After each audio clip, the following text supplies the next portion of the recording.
Terrific November day for football here in Baltimore, Maryland. Temperature in the mid-50s, partly cloudy, no precipitation in the forecast. Ken Whisenhunt, in his first year as Tennessee's head coach, coming off a bye last week, said he did a lot of work during the bye, but did take his daughter to a couple of movies. Enjoyed a rare weekend off. John Harbaugh in his 7th year with the Ravens, 11-1 at home in the month of November in his time in Baltimore. And as we already said, the Ravens need a November to remember to keep pace in this competitive AFC North. Leon Washington back deep. That's because the Ravens won the toss and they deferred until the second half. So Justin Tucker will kick it away for Baltimore.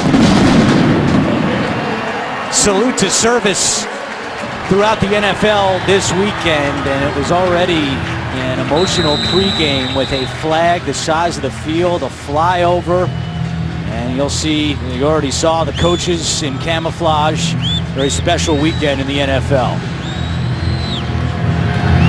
Underway in Baltimore. Tucker with a touchback.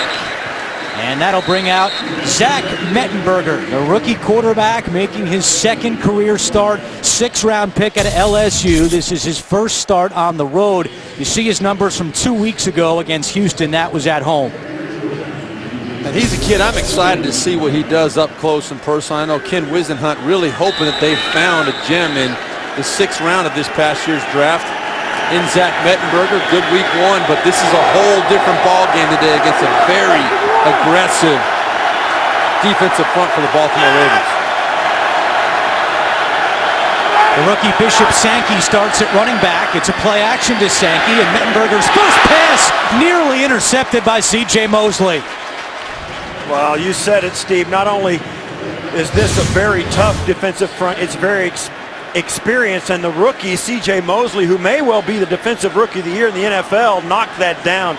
Look for them to do exactly that this game. They're going to try and bring pressure and fool Zach Mettenberger into throwing it quick for a hot read and stepping in front of it and making the interception. Those two had some battles back in the SEC, Mettenberger at LSU and Mosley at Alabama. Sankey finds some room to run, and he's got a 10-yard gain, first down for Tennessee. Gives us a chance to take a look at the Tennessee offense and a familiar face at right tackle, Michael Orr, who played his first 5 seasons with the Ravens, came over as a free agent in the offseason. And you saw Sankey, Tennessee's excited about this rookie. Yeah. Ken Whisenhunt told us, they got some criticism when they drafted him. Nobody's criticizing them now. They want him to have the football a lot, and he'll get the opportunity with Mettenberger in the game today. Mettenberger to the air, and that one is incomplete as well. Courtney Upshaw, the Ravens, was the closest man to that pass. As we take a look at the Baltimore defense, and Chris Canty, who missed the entire month of October with a wrist injury, returned last week. You already saw Mosley, potential rookie of the year defensively, the way he's playing. And Anthony Levine will start opposite of Lardarius Webb. Now, Lardarius Webb, we highlighted him because he's the only one that we knew was going to be playing for this defensive secondary at corner today.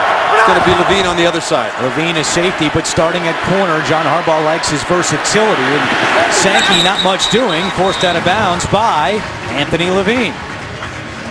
Yeah, so much has been said this week, and we've talked about it a ton in the pregame about this defensive secondary. Levine, who is a safety, and Harbaugh told us, one thing about him, he's got the speed to play corner, if not the skill set. And one reason we were talking about this off camera, Steve, they trust him. He's had some time in the system. They know at least he'll be in the right spot.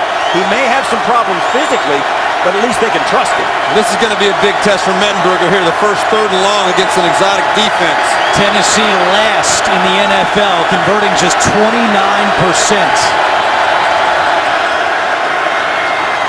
Mettenberger has time, and he completes it to Delanie Walker. And that's good for a Tennessee first down. Mettenberger told us yesterday that the 3rd down conversions were, quote, unacceptable, and that's priority number 1. Well, watch the pocket here for Zach Mettenberger. Steve, you talked about it in the open. This is a much maligned offensive line for the Tennessee Titans. If Zach Mettenberger gets that kind of a pocket against the pass, you see Terrell Suggs getting his helmet knocked off right there by the rookie Taylor Lewan. But if they get that kind of pocket for Zach Mettenberger, that makes his job that much easier. McCluster at running back. It's a pitch, and he hands it off to Kendall Wright. Wright trying to get through to the sideline, and not much doing there as Terrell Suggs snuffs that one out. Yeah, this is a misdirection. You know that Tennessee has got to find different ways to move the football on the ground. Haven't been very successful doing it, and you gotta kind of come up with stuff like this against. It's not going to be that successful against an experienced defensive front like we've been talking. You got Suggs and Doomerville as outside linebackers. These guys are veterans. They are not going to get caught not doing the right thing, and in that case, Tennessee paid the price for trying to fool them. Just a 1-yard gain for Kendall Wright. Sankey back at running back for 2nd and 9. Mettenberger, flag is down. His pass along the sideline is caught by Nate Washington at the 34-yard line. If it stands, it's a gain of 17. Yeah, Today's ref is Walt Coleman. Excuse me, that was a free play. Offside, number 55, defense. That penalty declined. Play results in a first down. I don't know that Mettenberger knew that Suggs had jumped into the neutral zone, but he did have poise, and because of that, I think the Ravens kind of let up a little bit. They watched Suggs at the top of your screen twitch right there. He's in the neutral zone, and I don't think they got a full rush from the Ravens as a result, and Mettenberger got the big play. And early on, Tennessee's much maligned offensive line has done a good job protecting the rookie quarterback, at least on this drive. Sean Green at running back. Another flag is down, and they blow this one dead. And a false start against the Titans. False start, number 89, offense. 5-yard penalty, still first down. That's on the tight end, Richard Gordon.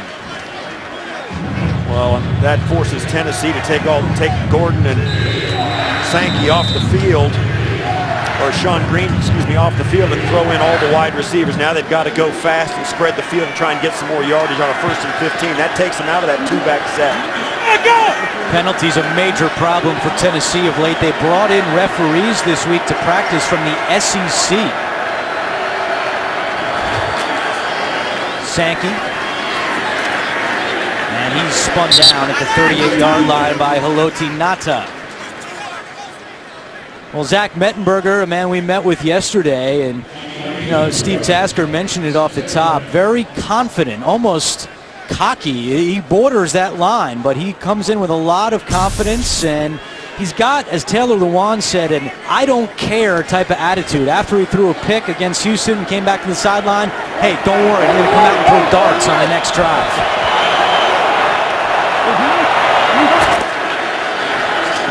Fires this one to Walker, and he's tackled at the 32-yard line. That'll bring up 3rd down. And there's an injured member of the Titans back at the 40.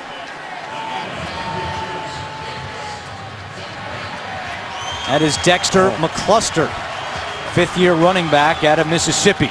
They can't afford to lose him. That is a huge loss if McCluster can't continue in this game. He's a big part of their offensive plan. Back in Baltimore, and that's Dexter McCluster laying down on the trainer's table. He walked off under his own power. That's a good sign for Tennessee. Meanwhile, 10:34 to go first quarter, and a big 3rd down and 7 for the Titans.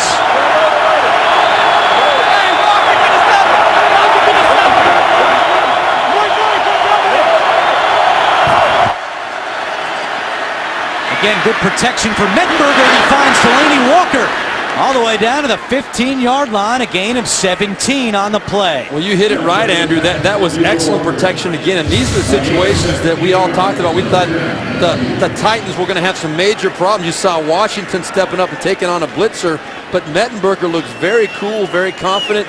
Found his 2nd receiver on that play, Delanie Walker, back on the backside. Nice throw and catch, big conversion. That was the 10th play of the drive. And Tennessee has struggled scoring touchdowns this year in the first quarter. They have just 1 and 16 first quarter points as Sankey takes that one inside the 10. As you said, Andrew, that was the 10th play. This was the 11th play of that drive. Tennessee has only had 7 drives of 10-plus plays on the season. That ranks absolutely last in the NFL. Not only have they started this game with a nice drive, Mettenberger looks calm and cool. Look for the Ravens to counter that. They can't let that continue. They're going to have to bring extra guys to see if they can get him off his spot. On 2nd and 2, they give it to Green. He's met at the 5. And that's going to be very close to a first down. Well, Tennessee has not scored an opening drive touchdown since last year, December 8th at Denver. It was Sean Green who had a 1-yard run. They do have a first quarter touchdown this year, just one, but that was not on the opening drive. And I can tell you this too, guys, and Steve Tasker, you know this, that first drive really sets the tone for a game. When you come off the field with points, and especially a touchdown on that first drive, it just makes you take that deep breath and say, hey, we're ready to go today. Defensive lineman Carl Klug is in at fullback here on 3rd and 1. Green running left, and he's got the first down. First and goal for Tennessee, and this is a very impressive start for the Titans. Well, and this is also very important to realize. This Baltimore Ravens defense in the red zone is one of the best there is, but they're getting out physical up front right now by this Tennessee Titans offensive line. We're talking about Taylor Lewan, the left tackle. You got a good pulling guard right there coming around. Good physical control of the line of scrimmage by the Tennessee Titans. So first and goal from the 2, and Mettenberger is in the shotgun. Sankey is next to him. They give it to Sankey. And he gets close, but they mark him down at the 1. Yeah, this has been a drive where the offensive line of the Titans has looked like they thought it would look when the season began. Chance Warmack, the 10th player picked in the NFL draft. Michael Orr there at the bottom of your screen was the 26th overall pick for the Baltimore Ravens before he played well. And there you see that. The Baltimore Ravens, this defense hasn't allowed a rushing TD in this building all season. And this offensive line of the Titans look like 5 different guys than they've played like up to this point of the season. Once again, the defensive lineman Klug at fullback. They give it to Sean Green up the middle. Looked like he got in. Oh, he fumbled. Ball came out late. There's no official signal yet. Getting up and running with the football is Lawrence Scott. Yeah, to me, that looked like Green got in, and the ball came out late, but they'll review this because of the turnover, so there's no reason for either team to challenge. The officials didn't have a good view of it because of all the pileup. It looked to me as though he got in. And this will be reviewed, but that is a question, Steve. Did that ball cross the plane before it came out? There's no doubt the ball came out. The referee has signaled that it's going to be Ravens' ball, but it will be reviewed. It's a turnover and a potential scoring play, so it'll be reviewed. We'll see what happens here. Did he break the plane? That would be the question. Well, there the ball comes out, and it looked as though it came out right before. Yeah, we have a fumble and a recovery by Baltimore. First down. That's impossible to see from that sideline view what exactly happened, and it's impossible to see how deep the ball was into the end zone from this angle. They will take a look, and we're back to Baltimore in a moment. The NFL on CBS is sponsored by Southwest Airlines. Book your low fare now at southwest.com. Microsoft Surface, the official tablet of the NFL. And by Bud Light, who reminds fans to stay in the game and drink responsibly.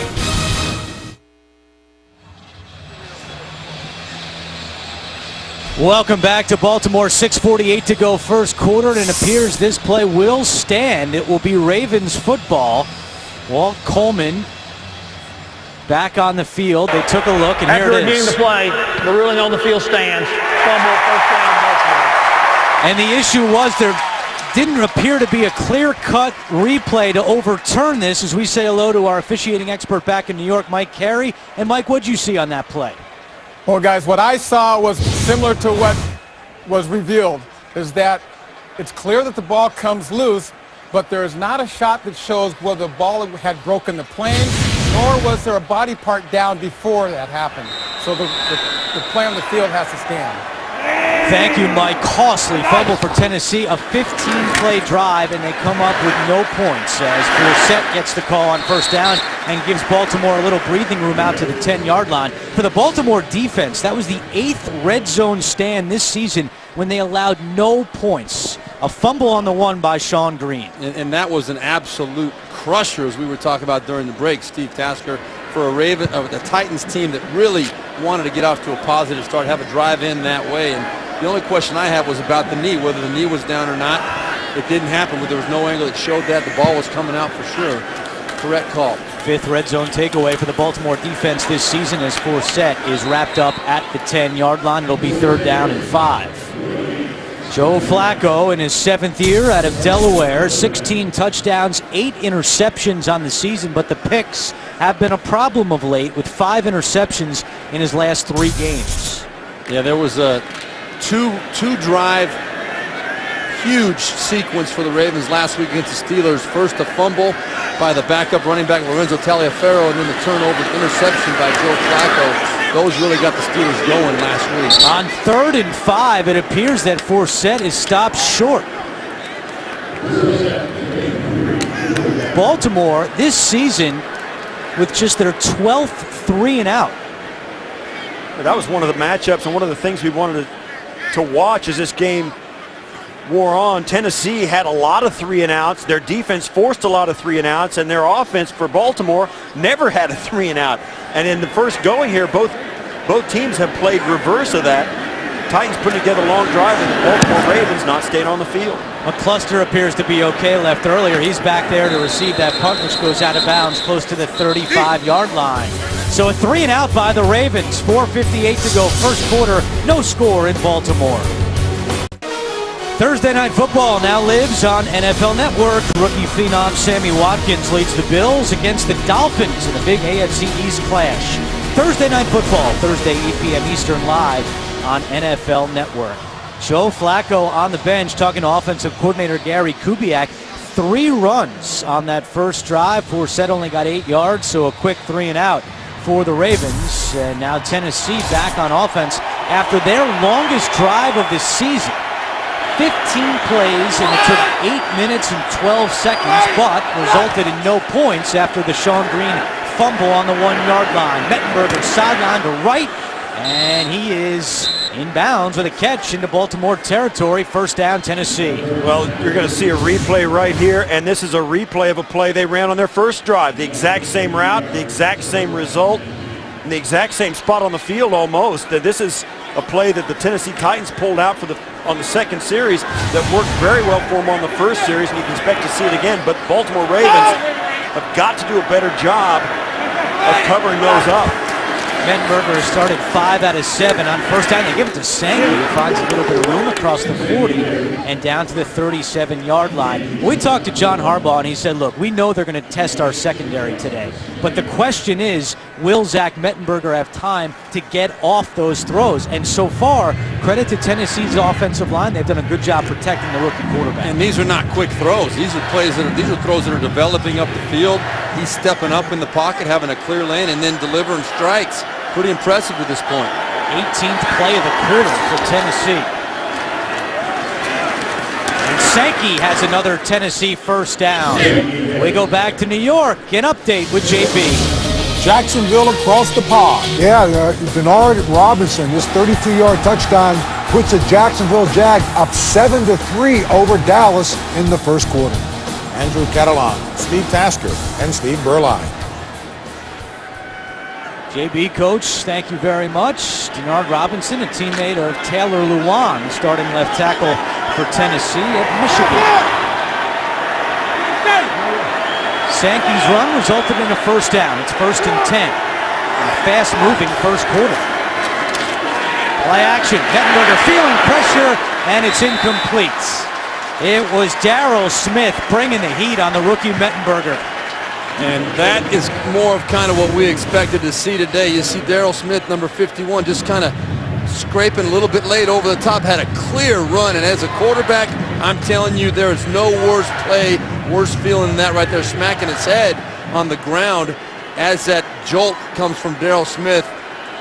You get Zach Mettenberger hit a few more times like that, he's going to be rethinking how excited he is about playing this ball. Yeah, you know how hard it is to step into that throw. Wow. John Harbaugh said Darrell Smith is having the best year of his career. That's saying something. Smith now in his 11th season. And Mata wraps up Sankey. It'll be 3rd and long for Tennessee. One of the things about this game is it starts to wear on deep in the first quarter after both teams have had the ball. This Raven defense is so tough. Mettenberger, I think he's still hurt. Yeah, he's still a little bit He's going to remember that when you see there, Tennessee has 20 plays so far, dominated the time of possession. I think that's an enormous surprise. And this right here, once again, you said it, another 3rd and long for a rookie quarterback. We'll see if this offensive line can continue to play well against this Ravens pass rush. Tennessee, 3 for 3 on 3rd down so far in this opening quarter. And the play didn't get off in time. Yeah. You had to take a timeout. They did get the timeout in before the delay of game penalty. So first timeout for Tennessee. We'll come back with 3rd and 9 for Mettenberger and the Titans. The NFL on CBS is sponsored by Verizon XLTE on America's largest, most reliable 4G LTE network. And by the new comedy Horrible Bosses 2, in theaters November 26th. Tennessee last in the league on 3rd downs, just 29%, but so far 3 for 3 today. Can they convert on 3rd down and 9?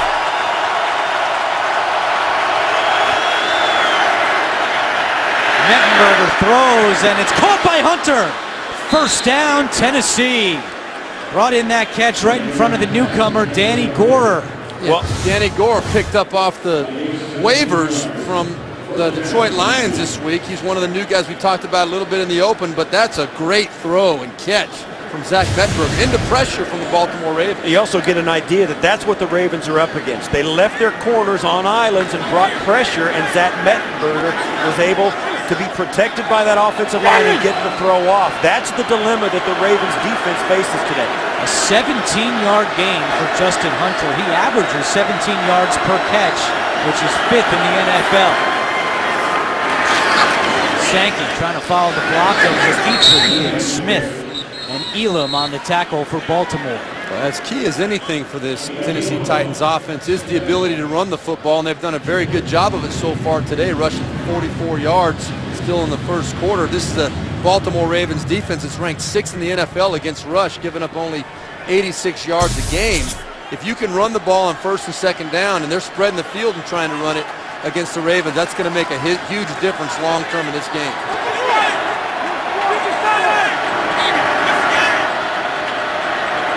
Right in motion on the bottom of your screen on 2nd and 9. Mettenberger over the middle to Sankey at the 10. Across the 5. 1st and goal, Tennessee. Darian Stewart makes the tackle, but Zach Mettenberger has looked very poised in this opening quarter. Well, here's what happened. Here's Sankey right here. Sorry about that. And you're going to see that there's going to be a slant clearing out the inside. He follows it. There's nobody there to pick up Sankey coming through 2nd on the inside breaking route. Very good call by Ken Wisenhunt and his staff.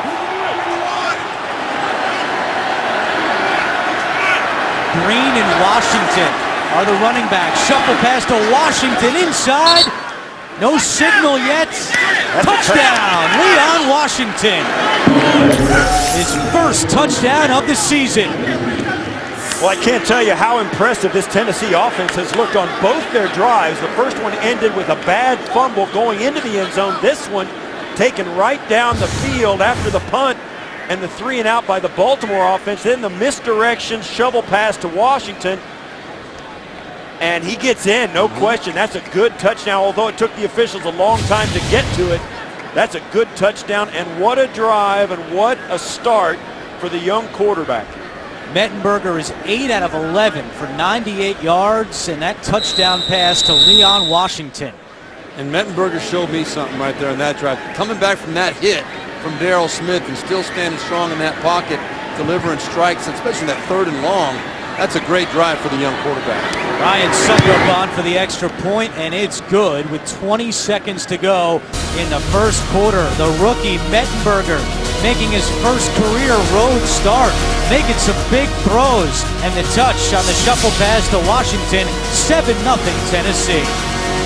Leon Washington with his first receiving touchdown in 6 years. November 13th of 2008 at New England. He was a member of the New York Jets.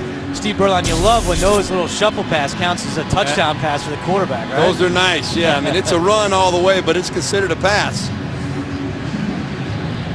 Jacoby Jones back deep for the Ravens as Succop boots this one away. touchback. With NFL Now, remember the heart-pounding wins or the gut-wrenching losses of your favorite team. For a limited time, you can watch a free trial of NFL Films Team Yearbook on your connected TV device or go to NFL.com/now to learn more. So the Ravens have run 3 plays in this first quarter. All 3 were runs. So Joe Flacco has not attempted a pass yet with 20 seconds to go in the first quarter.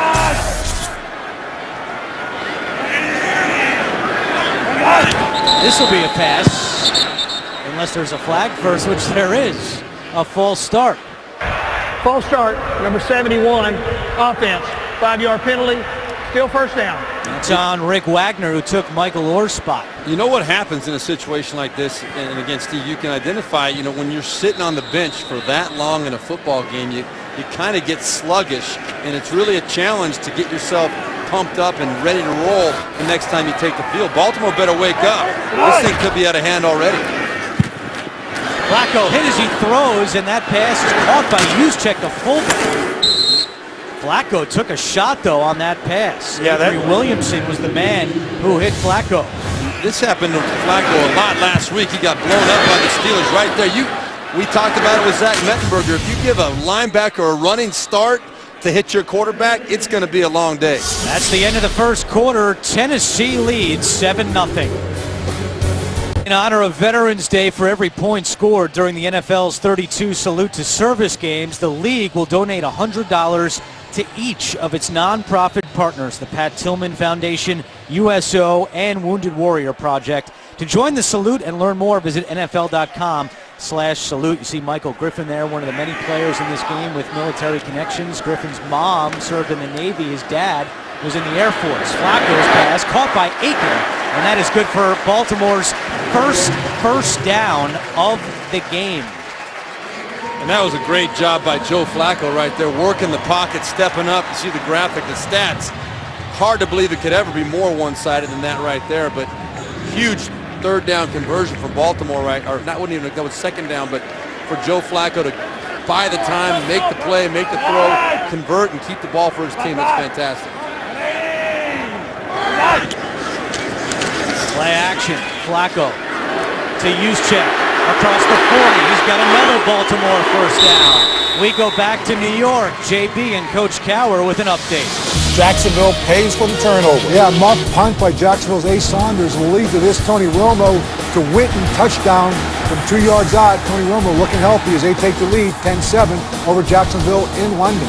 Late in the first, back to Andrew Catalan. Steve Tasker, Steve Berline. Guys, thank you. Just underway here in the second quarter. Joe Flacco 3 out of 3 on this drive. It's Pearson. And he's tackled by Avery Williamson. Avery Williamson, the rookie out of Kentucky, 5th-round pick. We sat with this young man for a while yesterday in our production meetings, and what a joy it was to talk to him. He thought preseason maybe I'll play on special teams this year. And in week 5, he took over as the starter. He's the 3rd leading tackler on the team. Yeah, you could see it coming. He started getting some reps defensively, then a few more reps defensively, and then before the game, as his first start, they said, hey, you're in. And he was ready for it. He played very well. That pass is broken up by George Wilson. Flacco is trying to get it to Owen Daniels, but the 33-year-old Wilson got a hand on that one. And Flacco took another hit. Yeah, he took another shot. This is what the problem was against Pittsburgh. Lowe and Jarrell Casey coming in there late. And Williamson again. That's Williamson, yeah. They're shooting the gaps, and Williamson, you can see how he closes that distance very, very quickly. 3rd down and 9 for Baltimore. Flacco incomplete. Did not have enough on that pass to get it to Steve Smith. And Tennessee forces a punt. You said it. I mean, they were sitting down for so long while Tennessee offense was on the field as Joe Flacco once again is going to throw this football retreating. Watch. That's Jarrell Casey coming right around the corner. And Flacco just can't step up and put enough on that football to get it out there. I noticed last week in looking at the film, I think Joe Flacco was affected by that pass rush last week against Pittsburgh. And right there, he did not step into that throw. I think he's concerned about the pressure coming in his face. Cook's punt goes out of bounds right near the 10-yard line. 13:09 to go, second quarter, and Tennessee still leads 7-0.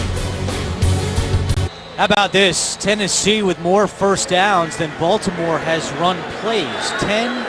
And the Titans with the ball back. They mark that punt out of bounds at the 16-yard line, so it's 1st and 10 for Tennessee. With the Steves, Berline, and Tasker, I'm Andrew Catalon. We thank you for joining us here for Week 10 of the NFL on CBS. Tennessee starts this drive on the ground with Sankey, and he picks up a few, but the story so far has been Zach Mettenberger, 8 out of 11, 98 yards and a touchdown. Well, you see he's got that arm, and the acid test for an NFL quarterback arm, Steve Berline, you know this, it's that deep comeback.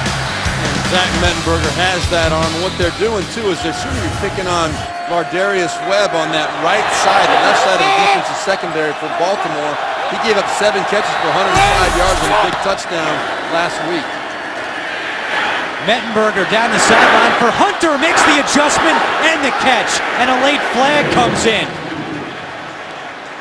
Yeah, this one could go either way, I think. They're going to call it. They're calling it against Justin Hunter. They are. Offensive pass interference. That's another point of emphasis this year. Pass interference, number 15, offense. 10-yard penalty.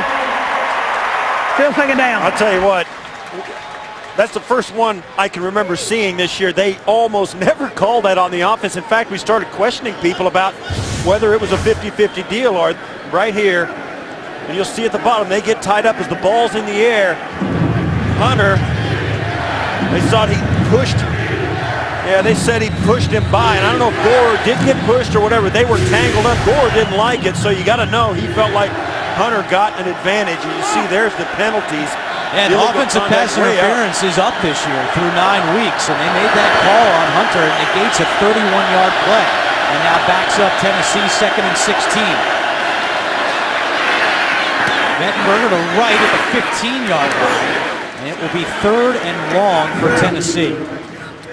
Well, this is going to be a big test for Zach Mettenberger right here. And how much confidence does Ken Whisenhunt have in his young quarterback, offensive coordinator Jason Michael as well? You know, you're backed up, you got control of this game, you got good momentum. Are you going to take a chance to let him throw the ball inside his own 20-yard line? Oh, we also talked about their playlist may not be very long for Zach Mettenberger. This is the third and long. They've had more than a third. So they're going to run out of new plays to throw, and they may run into a point where the Ravens are expecting it and snap it and snatch it. And now a timeout has been called for by Baltimore. That's their first timeout of the half. That is the inexperience, I think, in the secondary there. They're not on the same page. So many new parts to that defense. The NFL on CBS is sponsored by Call of Duty Advanced Warfare. Available now, rated mature. Macy's. And by Coors Light, with this week's most refreshing fan, Douglas S. Back in Baltimore, Tennessee, 4 for 4 on 3rd downs today, including 3rd and 9, 3rd and 9, 3rd and 7. This one is 3rd and 8 with 11:26 to go, second quarter. Mettenberger is sacked. Elvis Dumervil, his team leading 9th sack of the season. This is just one-on-one with right tackle Michael Orr. Dumervil, who is right at the top. He just runs right by him off the edge, and this is one of those things that we talked to Dumervil, and he's maybe 5'11". He has such natural ability to get low and lift those big guys up and get their leverage and balance off behind him and then rip through to get the sack.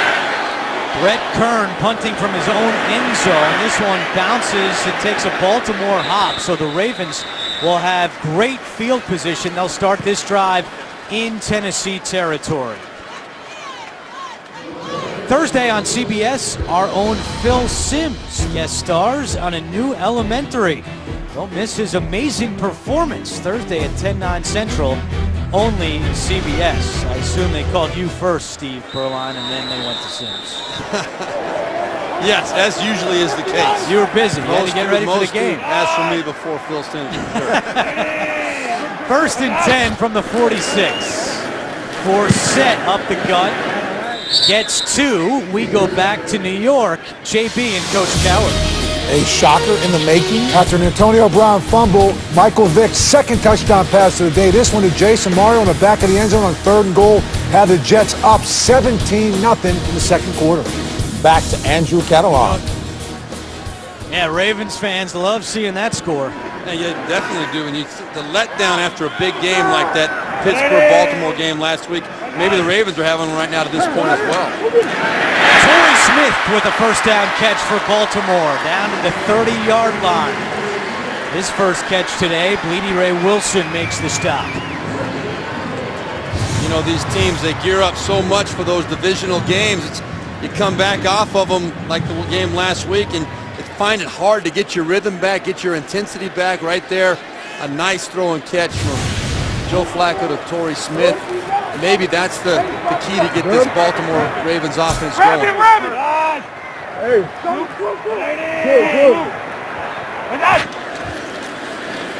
Forsett. And he is thrown for a 2-yard loss. Good pursuit by the Tennessee defense. You know, another thing to keep in mind is that Tennessee coming off the bye week, and they seem to have the fresher legs. And, you know, Baltimore, this is their 10th straight game. They have not had their bye yet. That is next week. So it's been a long haul here for the Ravens, and they're trying to get to the bye with a win here at home. But Tennessee appears to have the fresher legs so far.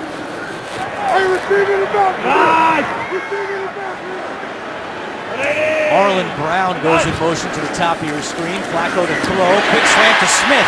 And he's got another Ravens first down. Cody Sensabaugh makes the tackle. Well, I like what Gary Kubiak is deciding to do here for the Baltimore Ravens. You know, you see your quarterback getting hit, getting a little bit of squeamish in the pocket back there. Give him some nice, quick throws. Create the matchups you want on the inside breaking routes, those slants. So far, the recipient's been Torrey Smith on the last couple, but I do like the adjustment that Gary Kubiak has made.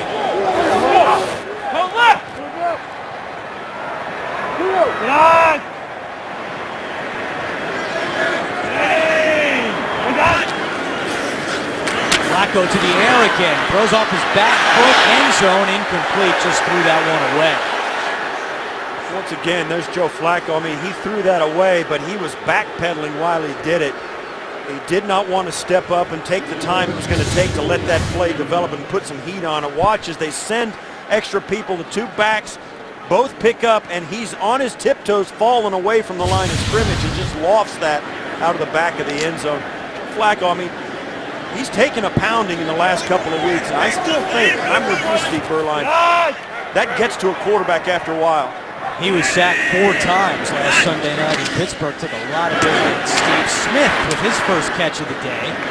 And he's brought down at the 18-yard line. Steve Smith really is the wild card for this offense. So they've got to find ways to get him involved. He brings an intensity and a big play ability that this team is lacking right now. He started out the season, you know, he was on fire the first 6 or 7 weeks of the season, and you know, over 700 yards receiving now on the season, but the last couple weeks, it's just not been nearly the same. They've got to get him involved with this offense to be clicking the way they want it to. Baltimore 0 for 2 on 3rd downs today. It's a 3rd and 6 with 7.5 minutes to go in the first half.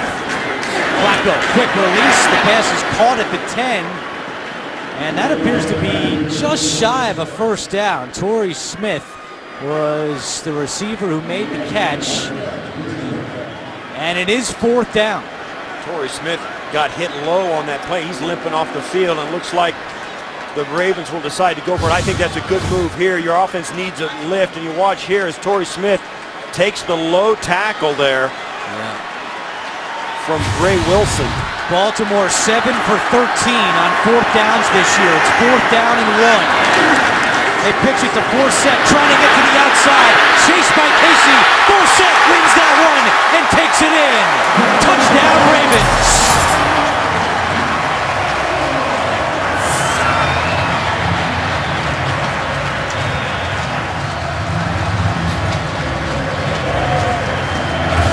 Well, this is a gutsy call by Gary Kubiak. You're banking on Cameron Wembley crashing down and chasing the fake to the other side. He did not bite on it, but Justin Forsett, a little too quick, got to the edge. It ends up working out perfectly for the Baltimore Ravens, and boy, did they need that. That was Wembley in pursuit. Forsett with his 119th carry of the season. Why is that significant? Well, that's a new career high, and it's only week 10. His previous career high was 118 carries with Seattle back in 2010. Tucker's extra point is good. Tennessee has really dominated this first half, yet on the scoreboard, we're all even at 7 after the touchdown run by Justin Forsett. What a year it's been for Justin Forsett. Career highs in carries, yards, and now rushing touchdowns with that, his 4th of the year. There's a guy who told us yesterday that he thought his career could be over. He was cut by the Jaguars in March, coming off foot surgery, didn't know where he was going to land. Came to Baltimore thinking maybe he'd get a little run the first 2 games of the season while Ray Rice was suspended. Of course, Rice's suspension increased, and Forsett's carries and yards and touchdowns have increased. His touchdown has tied things at 7 here in Baltimore. The NFL on CBS is sponsored by USAA. USAA proudly salutes all those who have served. And by McDonald's, official sponsor of the NFL. I'm loving it. Tied at 7 here in Baltimore, and good news for the Ravens. You saw Torrey Smith kind of hobble off the field after that last catch on the Baltimore drive. Their PR staff has told us that Torrey Smith is okay, and he will return when Baltimore gets the ball back. But right now, 1st and 10 for Tennessee from the 20-yard line. Mettenberger, play action on 1st down. And he is sacked for the 2nd time today. And this time it's the rookie Timmy Jernigan, the first sack of his NFL career. Well, this is one of those things that Zach Mettenberger is going to have to learn, and we thought that the Tennessee Titans were going to struggle blocking up front. Nobody open. It didn't seem like on that side, but Zach Mettenberger, look how much time he has. He's got time to step up and deliver that ball. You can't hang on to it, especially backed up in your own end against a good pass rushing team. Tennessee going backwards in this quarter, negative 10 yards compared to Baltimore's 76 in the 2nd quarter. Last 2 pass plays for the Titans, both sacks, losses of 9 and 13. Mettenberger dumps it to Sankey. And it gives Tennessee a little bit of breathing room, but it'll be another 3rd down and long. Now the crowd has been pretty quiet here so far in Baltimore. Finally got that touchdown by Forsett. See if they come to life here on 3rd and 11 for Tennessee. Well, it is another 3rd and long for Tennessee. Early in the game we saw they picked up a couple of those and gave themselves some momentum, but now it's starting to wear on this offense. You can feel the momentum shift. They came out and they gave up sacks on 2 consecutive plays, the last play of the last drive and the first play of this drive, and things have started to switch, and this Baltimore defense is starting to play a lot more confidently. 5 on the play clock. Mettenberger gets it off. Over the middle, and it's broken up. Delaney Walker, the intended receiver, but Will Hill got a hand on that one, and Tennessee will have to punt. Well, this is a great job by the offensive line again for Tennessee. Zach Mettenberger looked like he was hobbling off the field, but good job of giving him a chance to get rid of this football, and nice coverage up the field by Will Hill. One-on-one all over the field with Delaney Walker. Something happened right here at the end of that play. Zach Mettenberger maybe tweaked his knee up a little bit. Yeah,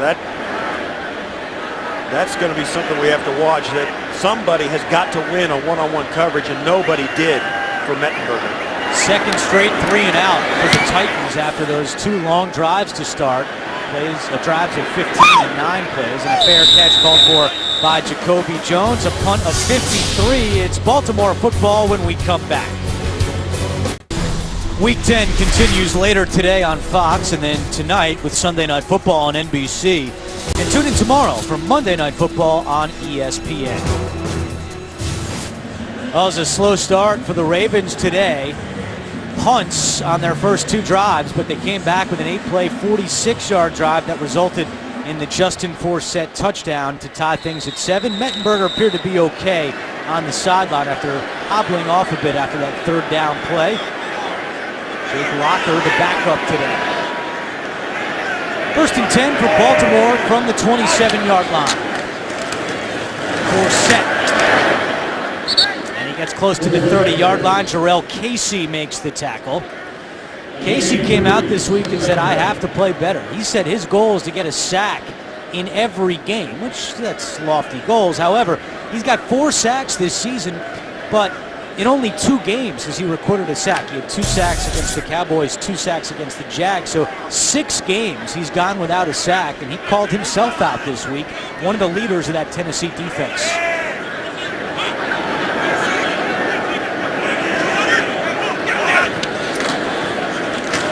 Flacco over the middle, dangerous pass. Derek Morgan got a hand on that one. That was well defended by Morgan as well. He did that like a cornerback. Watch as he reaches out with his left hand and leaves his right hand off the back. Look at that, he leaves it and gets in it. Didn't really have to hit it, but when you're that good, well covered, that was a great job by the outside linebacker. That was the zone blitz scheme by the Tennessee Titans. They were trying to bait Joe Flacco into a throw like that, and it almost cost the Baltimore Ravens. Baltimore struggled on 3rd downs in Pittsburgh last Sunday night, just 3 out of 13. And so far today, 0 out of 3 as Flacco can't handle the snap and he's sacked. So make it 0 out of 4 for Baltimore now on 3rd down conversions. That's a crusher. Flacco drops the snap on a 3-man rush at a time when you really have a chance maybe to pick it up and make something, because only 3 men rushing, 5 guys blocking, you'd have a little time. It's a low snap by Zuta, and Flacco has to go down after it, and of course he's trying to watch to see if he's got time, and while he's looking to see if he's got time, he can't find the football. He's a tall quarterback too. It's hard to get down that low. They had problems with that last week against Pittsburgh a few times. Low kick, Washington returnable, running right. Flag down behind the play, Washington lost the football. 3 along the sideline. Well, this is going to be a block in the back at about the 35-yard line. Tennessee football on the recovery. And as Steve said, there are now 2 flags down on the play. What happens when that ball rolls along the sidelines? Guys try to get it, but as they don't, if they touch the football and then touch the sideline, it becomes dead and out of bounds. And so many times the possession doesn't mean as much as where the ball is and where your body is laying next to the sideline. We'll have to see what the officials say. Xavier Gooden came up with During the football. return, illegal block in the back, number 50 of the return team. 10-yard penalty, 1st down. That Gooden came up with the block in the back. The Titans came up with the football right in front of their own bench, and they're going to move this back. And I tell you one thing, and I did this for a long time. John Harbaugh was a special teams coach. The only thing that really matters after special teams play is that you end up with the football in your possession. It's going to be right here. There's the block, and it ends up blocking 2 guys. There's the ball coming out. We'll see what happens on the possession, and he doesn't have. And see as he hits the. He knew it. Right there, yeah. He knew he had to get rid of the ball. He couldn't take it out of bounds. Right. Even if most of you is inbounds, Zachary Orr knew that if he touched the white line with the ball or even touching the ball, it was out of bounds and a dead football. Great strip on that play by Albert McClellan as Bishop Sankey with the 1st down run. So 3.5 minutes to go, 2nd quarter. Tennessee has 2 timeouts remaining. And there's an injured member of the Titans. That's Taylor Lewan, who is slow to get up. Now, he's a tough man, and he's telling everyone, don't even bother. We sat with him for a while yesterday, and he said that talking trash is healthy for the soul. And he expected to talk a lot here with the Ravens. Wrapped up with Chris Canty. He was talking about it last week. He had kind of a similar situation where there was a lot of people around the pile, around the ball, and he said if you don't keep moving, keep your feet moving, bad things happen. He got himself tweaked a little bit there. He looks like he's mad that he's got to come out for a play. Looks like he's going to get himself right back in there, though. He says he's doing okay. He was mad when he was selected 11th overall in the NFL draft. He told us yesterday, I was the 3rd tackle taken. Who wants to be 3rd best? That is hilarious. 2nd and 9. Mettenberger to Sankey. Sankey tackled at the 31-yard line. And Lewan is coming back in. Well, the CBS Sports app now has the fastest scores. Download it today and be the first to get your football updates and scores right on your phone. So one play at left tackle for Stingley, and now Lewan is back in there for a big play, 3rd and 7.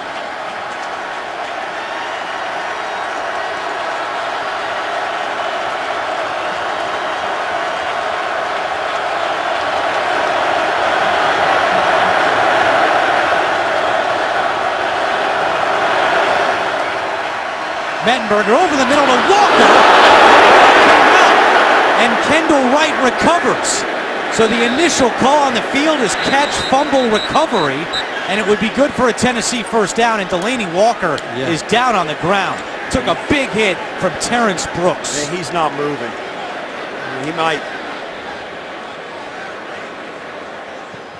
It looked like a clean hit from Brooks, low enough into the body, and I think what happens is a guy like you see there, some of the players are taking exception to the fact that they thought it was probably wasn't a clean hit.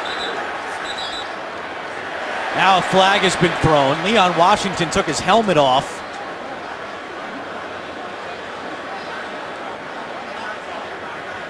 Mettenberger also has his helmet off.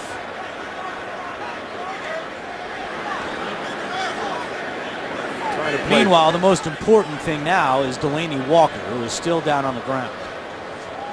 It looked at first glance, but to me, and I don't know about you, Steve, it was low enough to be a clean hit. It's illegal, obviously, to hit Delaney Walker in the head high. No, it is, and not when he's got the ball. When he's got the ball, I mean, unless when he's got the ball, yeah, when a defenseless receiver, if he had the ball tucked and was running up the field, then you can. He's but when he's catching the football, he's considered defenseless, and that to me looks like a shoulder hit. But I think what happens is a lot of times the guy gets hurt when he hits the ground, or if with the whiplash effect. And you see there, that helmet might have gotten helmet to helmet there. As it looked like Hill was trying to go low enough. He went through the shoulder. It looked like maybe his head caught him in the chin. Well, that's what happens a lot when they start to move through the tackle. They slide up the body and hit the head. But I still think Walker probably hit the ground harder than Hill hit Walker. Well, that ground has no give. I mean, the turf is nice. It's made out of rubber, crushed rubber. It's hard. Well, Walt Coleman will eventually make the calls. There's a flag down on the field. There's Brooks, who laid the hit. He's a rookie out of Florida State, a 3rd-round pick in this year's draft. And that is a very good sign as Walker is able to sit up. There was no flag on the initial play. The flag came afterwards when the players started jawing about what happened. And if they let the call stand as well, that's a consideration as well. If John Harbaugh wants to consider challenging the fact that it was a completion, because Walker didn't, there's a question. It happened so fast, there might be a question as to whether he actually made a football move after gaining possession. And all this stuff is up in the air right now. We haven't gotten an announcement. Well, I think the penalty was called at the scuffle afterwards. Right, exactly. There was no play. There was no flag on the initial play. Right. It was a dead ball foul. Nice hand from the fans here in Baltimore for Delaney Walker, who slowly makes his way off the field. After the play was over, personal foul, number 29 of the offense, headbutt. It'll be 1st and 10 after the 15-yard penalty. Yeah, Leon Washington was coming up to defend Delaney Walker. As you said, Steve, that kind of took exception to the hit from Brooks, and he was coming over to make it known that he did not appreciate that. He did throw a headbutt in there. And John Harbaugh has just thrown the red challenge flag, as he's going to challenge, as you see the headbutt by Washington and the 15 yards. And now Harbaugh wants to challenge to see if that actually was a catch. Baltimore is challenging the ruling on the field of a completed catch. Harbaugh has not won a challenge yet this year. He's 0 out of 4. We're back in a moment. Back in Baltimore, John Harbaugh has challenged as we take another look. The call on the field was a completed pass.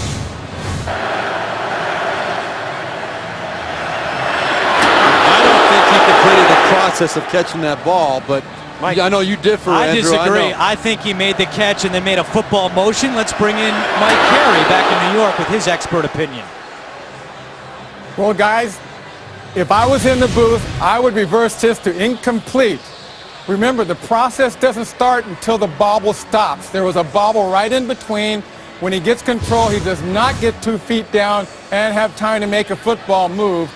This, in my opinion, is an incomplete pass, although the penalty will be enforced. Yeah, that's what we thought. Steve Berline and I thought we didn't think he did enough with the football to constitute a catch. It happened so fast on the field, and the ball came out so fast, the officials let it play and called it a completion. I think that the magnitude of this hit, I think, distracted the officials as well. I mean, it was big, and Delaney Walker went right down. You're right. And there was a bobble, a clear bobble in between when the ball came in. So that process of completion doesn't start till after that. Here's Walt After reviewing Coleman. the play is reversed. The pass is incomplete. The 15-yard penalty will be assessed from the previous spot, and it'll be 4th down. Well, Mike, that's what I said, that they made a football motion, and it appears that that's what Walt Coleman saw after seeing that replay. He has reversed that, and now it's an incomplete pass. Right, it was That's ruled correct. a catch. I'm sorry, Mike, go ahead. Yes, it was ruled a catch, and there was a clear bobble in between. So as soon as he regains control, the process starts all over, and there were not 2 feet down, so it was a clear incomplete pass. Yeah, I agree. It was one of those bang-bang plays, and so the double whammy goes against the Tennessee Titans. They're not only is it an incomplete pass, but they get hit with the penalty on top of it. And they lose Delaney Walker. The triple whammy, that's right. Mike, great stuff back in New York. We appreciate it, and now we look at Delaney Walker, who's carted off the field. That play now makes it 4th and 22 for Tennessee. So Brett Kern is on the field to punt it away, and certainly we all hope that Delaney Walker is okay. Tennessee's had a rough year in terms of injuries at tight end. Taylor Thompson and Craig Stevens already put on IR earlier this year at the tight end position. Good kick by Kern, driving Jones back to the 25. Flag is down, blocking the blast coming against Baltimore. And now a second flag is down at the 29-yard line. Anthony Levine was the first block in the back, and we'll see what the second penalty is. Well, that was a fantastic punt by Kern. I mean, all the way down to the Baltimore 25, but he tacked the penalty on top of it. The return becomes negated, and you get even more of a net punt. That really, that's what special teams really are all about, is flipping field position. 90 to 95% of field positions dictated by your kicking game. And with Tennessee getting backed up inside their own 20 to throw. There are 2 fouls during the return. Holding number 53, that penalty is declined. Holding number 41, that penalty we have accepted, 10 yards, 1st down. Yeah, Anthony Levine with the hold. And to flip the field, as the Titans are able to do with that punt with the added penalty to put them inside the 15 or inside the 20 is enormous. It's a 58-yard punt by Brett Kern, who 2 weeks ago against Tennessee had a 48-yard net, the 3rd best of his career. And now they're going to tack on the penalty, so it's down to the 26, and it's going to go all the way down to the 16-yard line.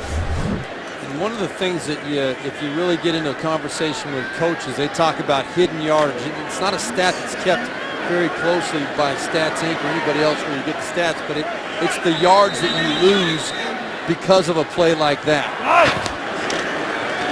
Flacco play action. Fires right, and the pass is incomplete. He was looking for Owen Daniels, and that brings us to the 2-minute warning. Baltimore with 2 timeouts left in a 7-7 ball game. Here's the injury update from the Tennessee sideline. Dexter McCluster is questionable to return with a knee injury. And the big news, Delaney Walker is out for the rest of the game with a concussion. There you see it, 2 big parts of that Tennessee offense, which has only accounted for 1 yard in the second quarter. Tied at 7, Flacco over the middle. Steve Smith dropped it. Steve Smith came across the middle but could not bring it in. It's 3rd down and 10. Well, this is a decision I question by Joe Flacco. You're going to see pressure coming up the gut from the Tennessee Titans, but you're also going to see underneath Jacoby Jones, or that's Torrey Smith underneath, that was wide open sitting there below Steve Smith. Joe Flacco tried to force it into Steve Smith up the field. I think it was a nice gain underneath Torrey Smith if he would have gone through his progression. Baltimore still has not converted a third down today. Flacco looking for the home run ball to Torrey Smith. And it's juggled incomplete. Damian Stafford on the coverage for Tennessee. Now the Titans will get the ball back with 1:46 on the clock and 2 timeouts remaining. I question that play call by Gary Kubiak. You don't need the home run at that point. You got 1:46. And I just think you don't need it all at one shot. This is a team in Baltimore, particularly Joe Flacco, who can make those throws. The throw that was to Steve Smith Sr. should have been completed. He actually couldn't pull it in. Cook with a low line drive takes a nice Baltimore bounce. Washington lets it bounce and it goes all the way to the 15-yard line. Yeah, that's a bad thing. Washington's got to field that punt. That's a mistake. A 69-yard punt that matches a season long for Sam Cook. Take a look at some of the numbers so far today. Mettenberger 11 out of 16. Meanwhile, Sankey with 43 yards rushing, Forsett the touchdown for Baltimore, and receiving just 1 catch for Steve Smith Sr., and he should have made that catch on second down. I think right now we're seeing Gary Kubiak. He's disappointed with Joe Flacco in that last series. Joe Flacco should have taken the underneath throw. It was wide open. Go through your reads. In that last one, I don't think Gary Kubiak wanted him to take a shot up the field. I think Kubiak's a little frustrated right now. Just the 10th play of the quarter for Tennessee. Mettenberger will throw on first down. As all day, fires to Washington, who makes the catch. Tackle immediately made by Anthony Levine. It's a first down for Tennessee. Again, the 2 timeouts remaining. Well, Nate Washington made a point this week and called himself out. You talked about other people that have called themselves out this week. Well, Nate Washington said, I need to be a bigger factor in this offense. I need to step it up. And that pass is incomplete. Looking for Washington again, and again it was Levine on the coverage. Clock stopped with 1:05 to go. Well, you look at this defensive backfield for Baltimore and the weapons that Tennessee has to combat them. Well, they've lost Dexter McCluster with a knee injury. He's questionable return. Of course, Delaney Walker is out with a concussion. Now that gets them down to Kendall Wright, Justin Hunter, Nate Washington. These 3 guys have got to win on the outside and give Zach Mettenberger a chance to make some completions. And against this Raven defense, they're not afraid to play man against that group. Movement on the line and a false start against Tennessee. False start, number 70, offense. 5-yard penalty, still second down. Chance Warmack, the second-year player out of Alabama. 5th penalty against the Titans. You're going to see right here the right guard. That's Chance Warmack. That's all it takes. Just a little flinch. Tennessee 3rd in the league in penalty yards per game. That's why Ken Wisenhunt brought in referees to practice this week.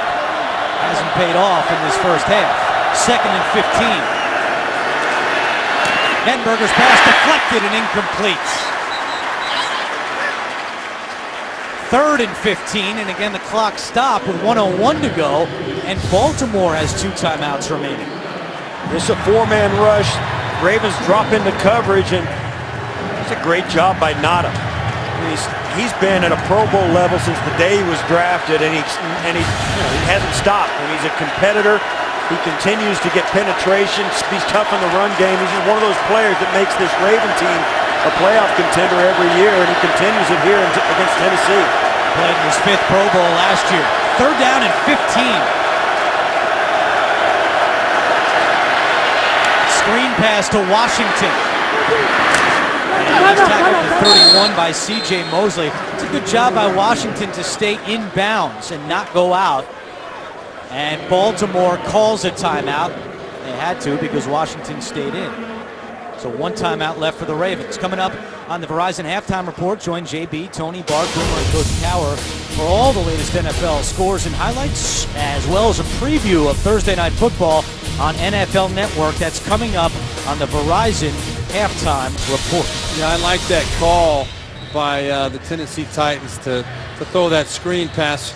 See, Anthony Levine may be hurt over there as well. They cannot afford to lose any more people in that defensive secondary, but You got a rookie quarterback. You've been in a lot of 3rd and longs, and even though you started out 4 for 4 on your first 3rd down conversions, you've been 0 for 4 since. You go 3rd and long, backed up in your own end of the field toward the end of the first half. You're asking for trouble if you try to force the football up the field through a screen pass, try to influence the field position, see if Baltimore can drive it and score a touchdown.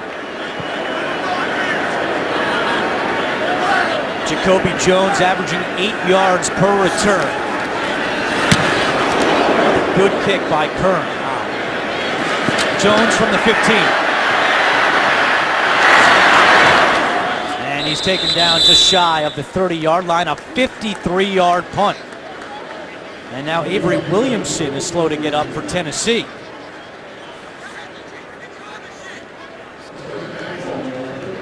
Rookie out of Kentucky. Take another look at this one. Right there, you can't miss it. This is where the contact comes. He just gets a glancing blow. And it looks like he's having a hard time using his right arm. He gets. Did you ever have one of those stingers? Oh, yeah. I mean, fortunately for me, I never had one, but you know, it's like your arm going to sleep, except you stick it into a fireplace, a lit fireplace, while it's asleep. that sounds pretty appealing. It's no fun. No. Williamson grew up a Titans fan, grew up in Milan, Tennessee, which is about 130 miles west of Nashville. But he said his favorite player growing up was Ray Lewis, former Raven. Said he started watching Lewis in the 6th grade, and he was the man he wanted to emulate. Now, we asked him if he's ever done the Ray Lewis dance, and he said he's practiced it in the mirror. He's never broken it out. 43 seconds to go, 1 timeout for the Ravens. Flacco is sacked. Brought down by Derek Morgan. His 2nd sack of the season. This is Rick Wagner, the right tackle, just getting driven straight back by Derek Morgan into Flacco had no idea that there was pressure coming. And Baltimore is not going to use its final timeout. Tennessee's not going to call timeout either. That was a fantastic rush by Morgan. He did that. He bull rushed and then did the swim at the last minute. Joe Flacco stepped right into him, and that was a solid sack right when the Titans needed to get out of the first half. A smattering of boos here in Baltimore.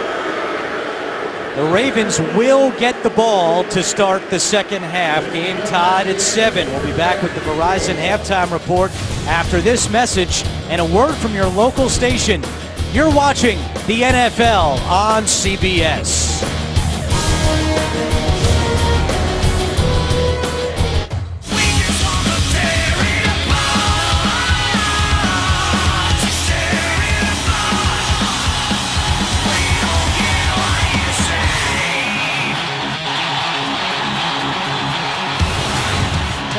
Baltimore started the 3rd quarter with the game tied at 7. Back in the booth with the Steves, Tasker, and Berline. I'm Andrew Catalon.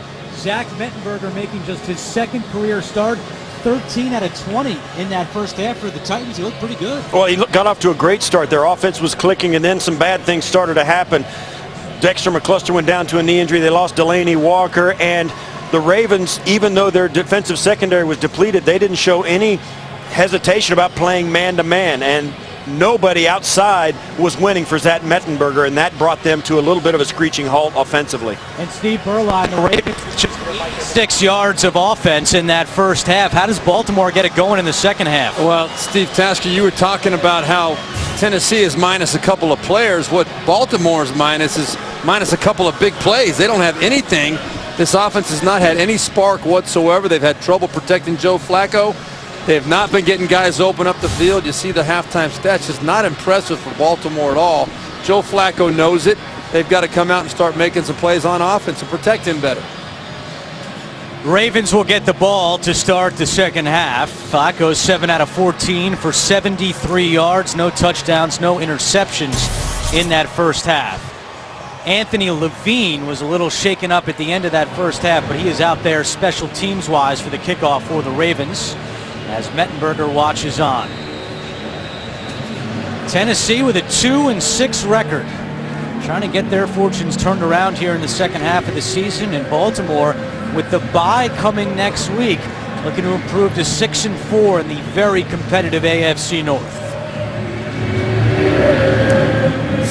Jacoby Jones back deep for the Ravens, and he's going to give this one a go.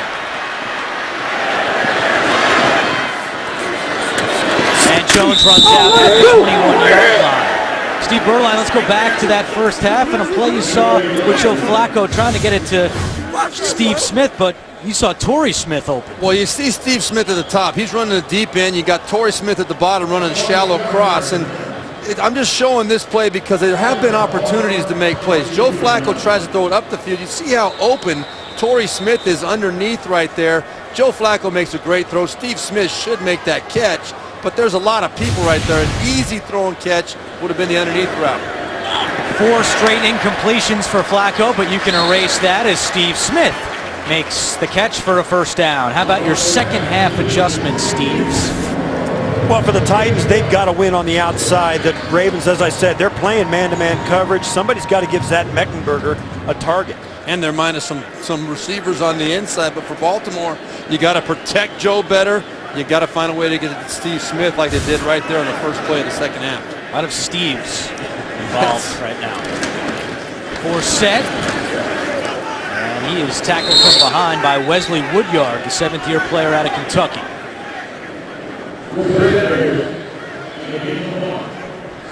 Forsett just 8 carries for 21 yards. Really been a slow start for the Ravens when you look at their first half possessions. 4 punts.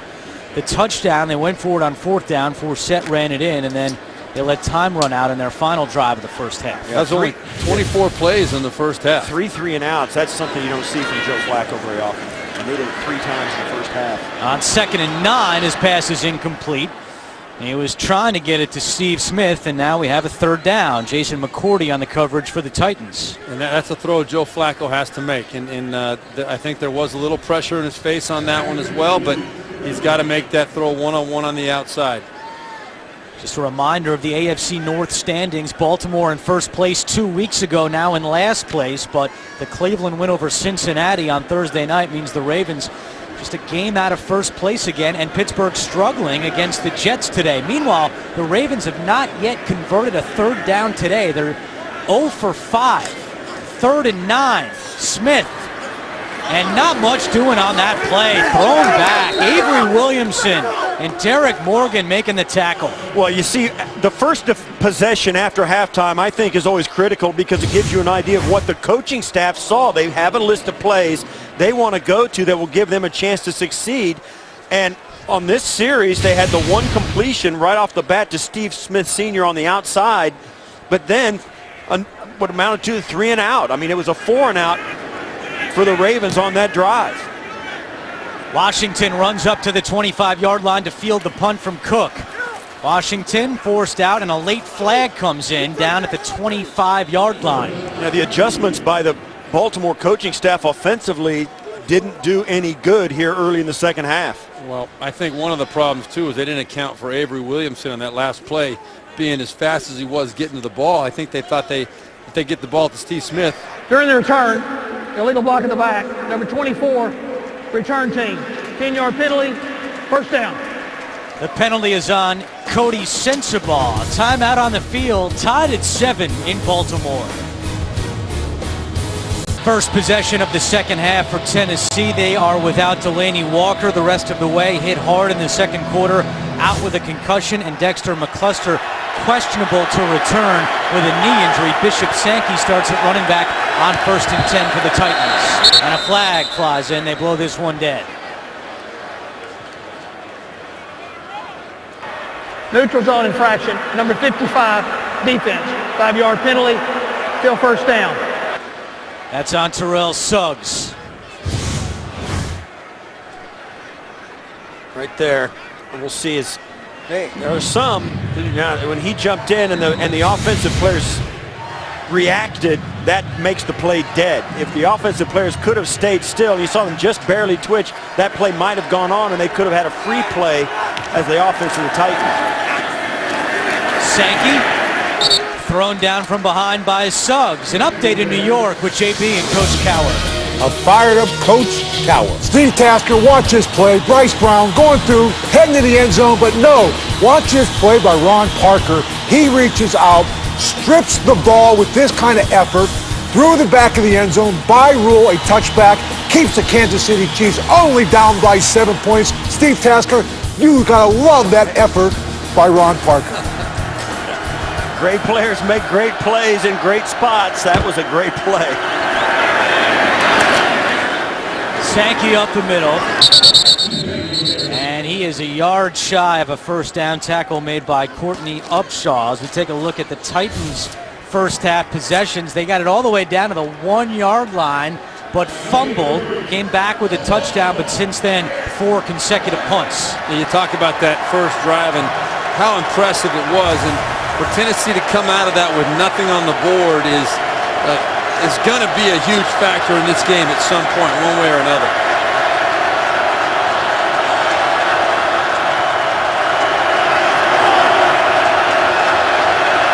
Third down and 1. Mettenberger. And it's incomplete off the fingertips of Kendall Wright. Anthony Levine on the coverage. So on 3rd and 1, they go shotgun with Mettenberger, and now they'll have to punt. Mettenberger had to throw this around. That's actually Levine right in his face, jumping up high, and that affected the delivery, and he couldn't put it on target to Hunter, and that forced the 4th down. That's exactly right. You know, Kendall Wright was wide open there in the flat, had a chance for an easy first down, but Levine made Mettenberger alter his throw a little bit. That was a big factor. So Tennessee has now failed to convert its last 5 third down opportunities in this game. Punt, fair catch, Jacoby Jones at the 28. 11:28 to go third quarter. Still tied at 7. The NFL on CBS is sponsored by Southwest Airlines. Book your low fare now at southwest.com. Kay Jewelers. Every kiss begins with K. And by the all-new 2015 Acura TLX. It's that kind of thrill. The home fans have not had much to cheer about so far today in Baltimore. Tied at 7. Ravens still haven't crossed triple digits in total yards. They have 99 yards of offense as they start this drive on their own 28-yard line. First down and 10 for Flacco and the Ravens.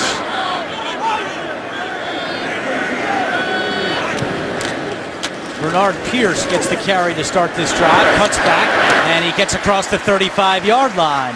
A gain of close to 10 for Pierce on first down. Meanwhile, Joe Flacco has struggled just 9 for 17 today. Well, yeah, he's been under a lot of pressure. His O-line has been really physically manhandled, in my opinion, but he's starting to show the effects, I think, of getting hit the last couple weeks and being a little bit uncertain about the pass rush in his face because he had some opportunities to make plays. Even on the last drive, he just didn't make the throw.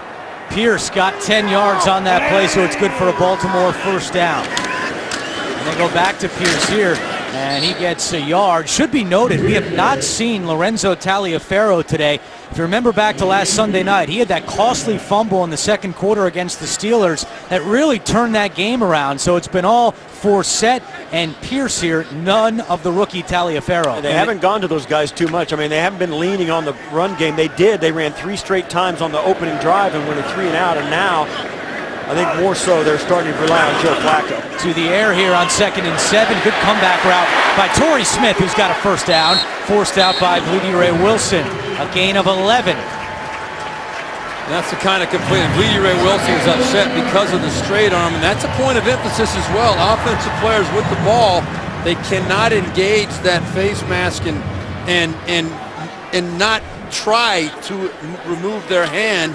And you've got to make an effort that you see right there. I mean, we could see it on the replay on the big screen I was talking about. Flacco gets rid of it quickly, and it's caught by Marlon Brown.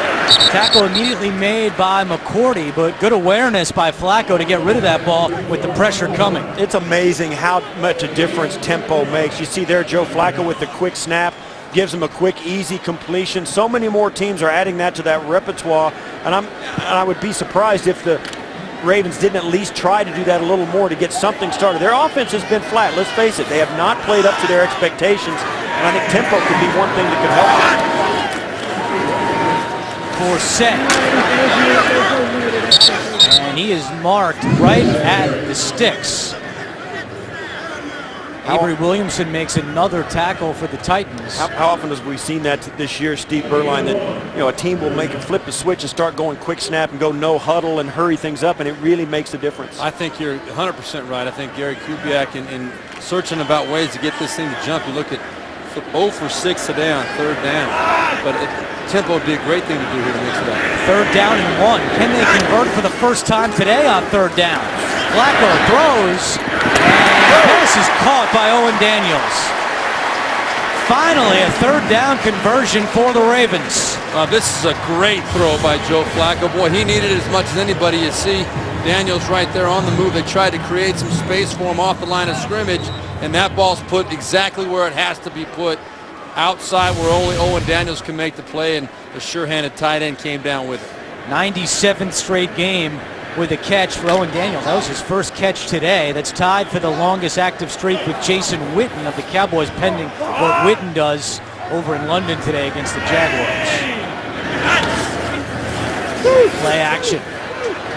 Flacco to the fullback Juszczyk, and he is thrown out of bounds by Woodyard. Kyle Juszczyk, the 4th round pick last year out of Harvard, an economics major at Harvard. Say he's a bright man. Well, he came out and he was physically a little bit unprepared for what fullback was going to be like in the NFL. The Ravens brought back Vontae Leach, and Juszczyk kind of learned from him, was mentored by him, and now this year he came back a much different player. And really the difference was his technique, his ability to learn how to play it in the NFL level. Certainly he has the physical ability. Pierce running left. Bernard Pierce with a head of steam. And another Baltimore 1st down. Meanwhile, Jason Witten has a touchdown catch. So both Daniels and Witten now with a catch in 97 straight games. But Ravens looking good on this drive. Flacco is 4 for 4 for 28 yards on this drive.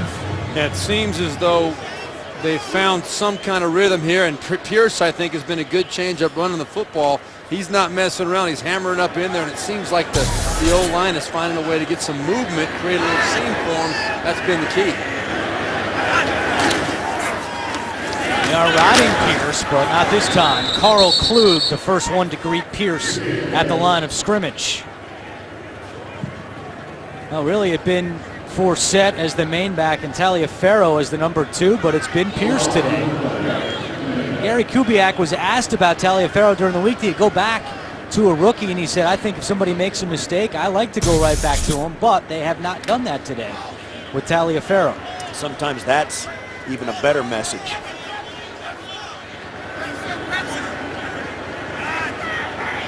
Just 44 yards rushing today for the Ravens. Flacco gets rid of it. Nice catch by Brown across the 20. Brown spinning his way and tackled at the 11-yard line. Well, you're going to see the bunch formation up here on the left. Here he is right here. He's going to come underneath the play action fake. He kind of gets lost in all the shuffle, all the flow going across to the left side of the field. Very nice play call by Gary Kubiak and some great blocks out in front right there of Marlon Brown.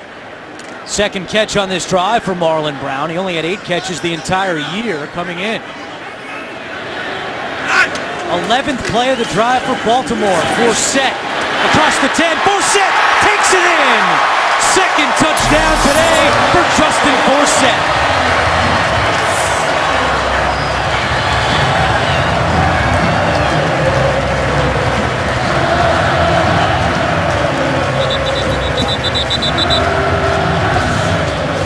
Everybody stepped up to the plate for the Ravens on this drive. It wasn't any one particular thing that got it going, but right there, look at the offensive linemen down the field making blocks. They controlled the line of scrimmage, kept people off of Joe Flacco. He was able to make some completions, but really I think the key to that drive, finished off with a punctuation mark by Justin Forsett, was the ability to get that run game going. Forsett ties a career high with his second touchdown of the day. Very methodical on that drive. Nothing flashy about it, but it was very effective for the Ravens. And now Tucker for the extra point, and it's good. Yeah, that drive was a physical statement by the Raven offense. There's a flag down on the extra point with 5:36 to go, third quarter. Holding, number 90, kicking team, 10 yards, retry. That's on Pernell McPhee, so they'll make Tucker kick it again. Justin Forsett, seventh-year player out of Cal. This is his fifth NFL team in his seventh year in the league. But he has found a home here in Baltimore. In fact, yesterday, he was telling us during our meetings that it was such a family atmosphere, and we saw it when we went to the Ravens complex, guys, yesterday. They have a daycare center for the players' kids. On Saturday mornings. Yeah. On Saturday mornings. And Forsett's young son, Judah, who's almost 2 years old, was in there, and Forsett was telling us how much he really appreciated the fact that he could bring his son to practice on a Saturday. Tucker boots it through. Solid drive by the Ravens. Flacco dishing it around to different receivers, and Forsett takes it in for the touchdown. The Ravens with the same amount of first downs on that last drive as they had the entire game coming into that drive. Unbelievable. Only faced 1 third down on the whole drive, and Flacco was 6 for 6. So now Tennessee from behind. Washington will take this out. Leon Washington up the middle, and a flag comes in from behind the play, down at the 14-yard line. Illegal block in the back, number 57, return team, half the distance to the goal, first down. That's on James Anderson. Tennessee football when we come back. The NFL on CBS is sponsored by KFC, the world's best chicken. How do you, KFC? And by Geico. 15 minutes could save you 15% or more on car insurance.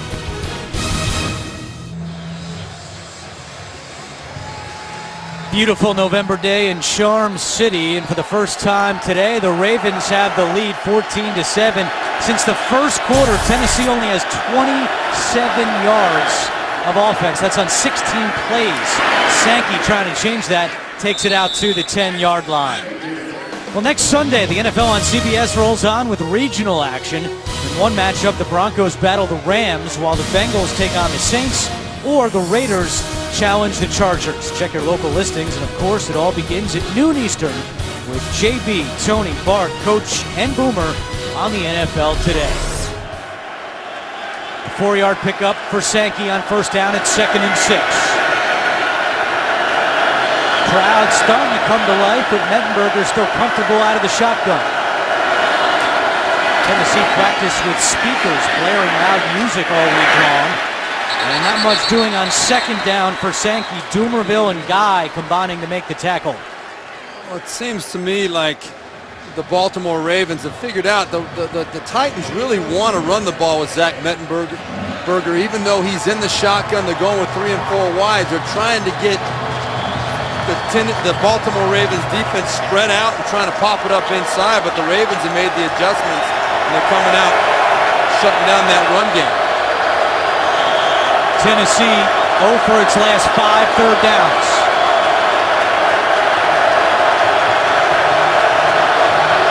Three on the play clock.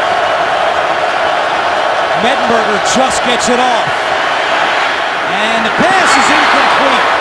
He threw it behind the backup tight end Chase Kaufman, who's in there for the injured Delaney Walker. Well, this is a play you got to make. Kaufman could have made the catch, no question, but Mettenberger's got to put this on him. This is behind him. You got to put it out in front so he can turn up the field and take on Levine and try and get the first down. As it ends up, he's turning 180 degrees trying to pull that in, and it really wasn't that difficult to throw. Mettenberger had time to make the decision, make the read, and deliver it. It was just off target. 5 of the last 6 possessions for Tennessee have been 3 and out. Kern out of bounds, does not give Jones a chance to return this. With 3:51 to go, third quarter, the Ravens have a 14-7 lead. Joe Flacco heating up here in the second half. He's 7 of his last 8 for 51 yards and now has the lead at 14-7. Starts this drive on the ground with Forsett, and Patoa Tua makes the tackle. Well, in Hollywood, being first counts. Friday on CBS, don't miss the first ever broadcast of the Hollywood Film Awards live. All your favorites will be there. Queen Latifah hosts. Friday, 8/7 Central, only CBS. Joe Flacco is a cool customer. He said, as a quarterback, you've got to be very calm. You need that steady presence, and nothing seems to rattle Flacco. We met with him yesterday. It was a very quiet conversation. Talked about bye weeks. Flacco's pass incomplete. The other thing that we talked about was, you know, John Harbaugh does a great job with slogans and coming up with different motivational tactics, and Flacco told us that he'd be a terrible coach because he's not creative.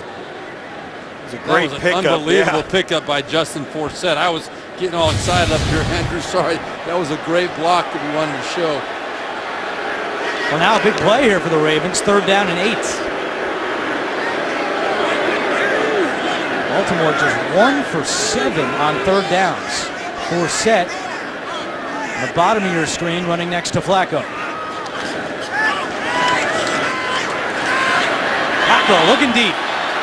Going for Torrey Smith. There was some contact. There is no flag. And Baltimore with a quick 3 and out. Well, that Joe Flacco drop back, all the underneath receivers were completely covered. He just really decided to give it a shot down the field. Nobody was really getting open. The Tennessee Titans did an outstanding job. They all the defenders squatted right at the first down marker, and that's where most of the receivers for the Ravens were, except for Smith, and he threw it out there and gave him a chance. There is a flag down right in the vicinity of the area where Cook punted that one away.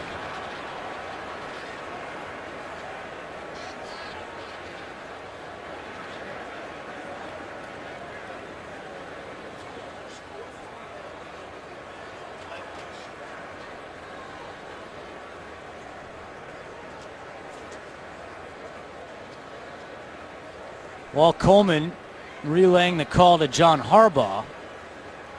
Appears to be going against Tennessee. Yeah, they called a legal procedure, then pointed at the defense, which is a little puzzling. They're still trying to sort it out. John Harbaugh hasn't gotten a proper explanation. They're going to try and kick it again, maybe. Illegal formation on the defense. Number 53 covered up the center. 5-yard penalty. Replay 4th down. Well, there you have it. You can't go head up or inside the shoulder pad of the long snapper, and Tennessee put a guy on him, and John Harbaugh's decided he's going to take the 5 yards and punt it again, which it's a good idea, except for the fact that a lot of long returns happen when you've already covered one kick and got to do it again. A 60-yard sprint, twice in a row. The second one's not quite as sparky as that first one. Believe me, I've chased a lot of guys after having a penalty called, and it's hard. So now 4th and 3. Cook back out there, 9th-year player out of Nebraska. They got to think about a fake. Kicks it away. Washington is going to let this one, well, he calls for a fair catch at the 8-yard line, so Tennessee backed up. Well, Saturday, the SEC on CBS brings you the best game from the best conference when the Mississippi State Bulldogs take on the Alabama Crimson Tide. The hoopla begins with college football today at 3 Eastern. What a game that should be. Alabama on the heels of their overtime win over LSU last night on CBS. Zach Mettenberger told us yesterday he was all fired up to watch that game. Of course, the LSU grad who went back to Baton Rouge on the bye week last week, spent some time with Les Miles and LSU offensive coordinator Cam Cameron, who used to be the OC here in Baltimore. Mettenberger in trouble, and that is a safety. No. Oh, they're going to give him that 6-inch line. Wow, that was mighty close. I'm with you, Andrew. I mean, let's see where his feet were. It was Suggs His feet are not. The ball looks like he was leaning back into the end zone. That ball, where that ball was in relation to the goal line, is the key. John Harbaugh is ready to throw the red flag. And it's about forward progress as well, and where he's in the grasping zone. Harbaugh just says he put it away. Wow, not going to do it. Well, they can still do it, but it's got to be on this play, not that one. And meanwhile, the play clock just expired, so delay a game on Tennessee. Well, that works for John Harbaugh. Play of the game, offense, half the distance to the goal. Still second down. Yeah, roll the ball over once to get it half the distance. He's gonna think about it more. He wants to have. He's asking his coaches up in the box, should I throw the challenge? He's wondering if they have an angle that shows where that ball is, because it's not where he falls into the end zone. It's where he is when that contact is made. Doesn't challenge.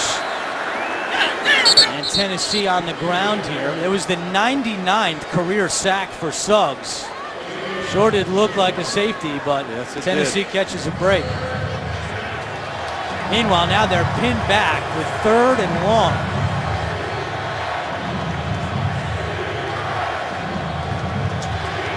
And this is, I think, right here, and I think the Ravens are going to do it. They're going to back off in coverage, force a short throw, and tackle him short of the first down, force the punt. They're going to keep it on the ground with Leon Washington, just try to give Brett Kern a little bit of breathing room, but once again, Tennessee forced to punt. And they conservative defensive call by the Ravens and a conservative offensive call by the Titans. Tennessee just ice cold on offense since that first quarter. They've had some field position problems, though. They've been backed up and narrowing into the field to start a lot of their drives. And that does go into the thinking. When you're on the road with a young quarterback, they're going to be a little bit conservative.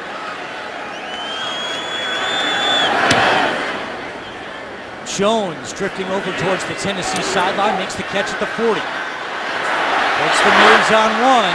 Jacoby Jones tackled at the 47-yard line with 24 seconds remaining in the third quarter.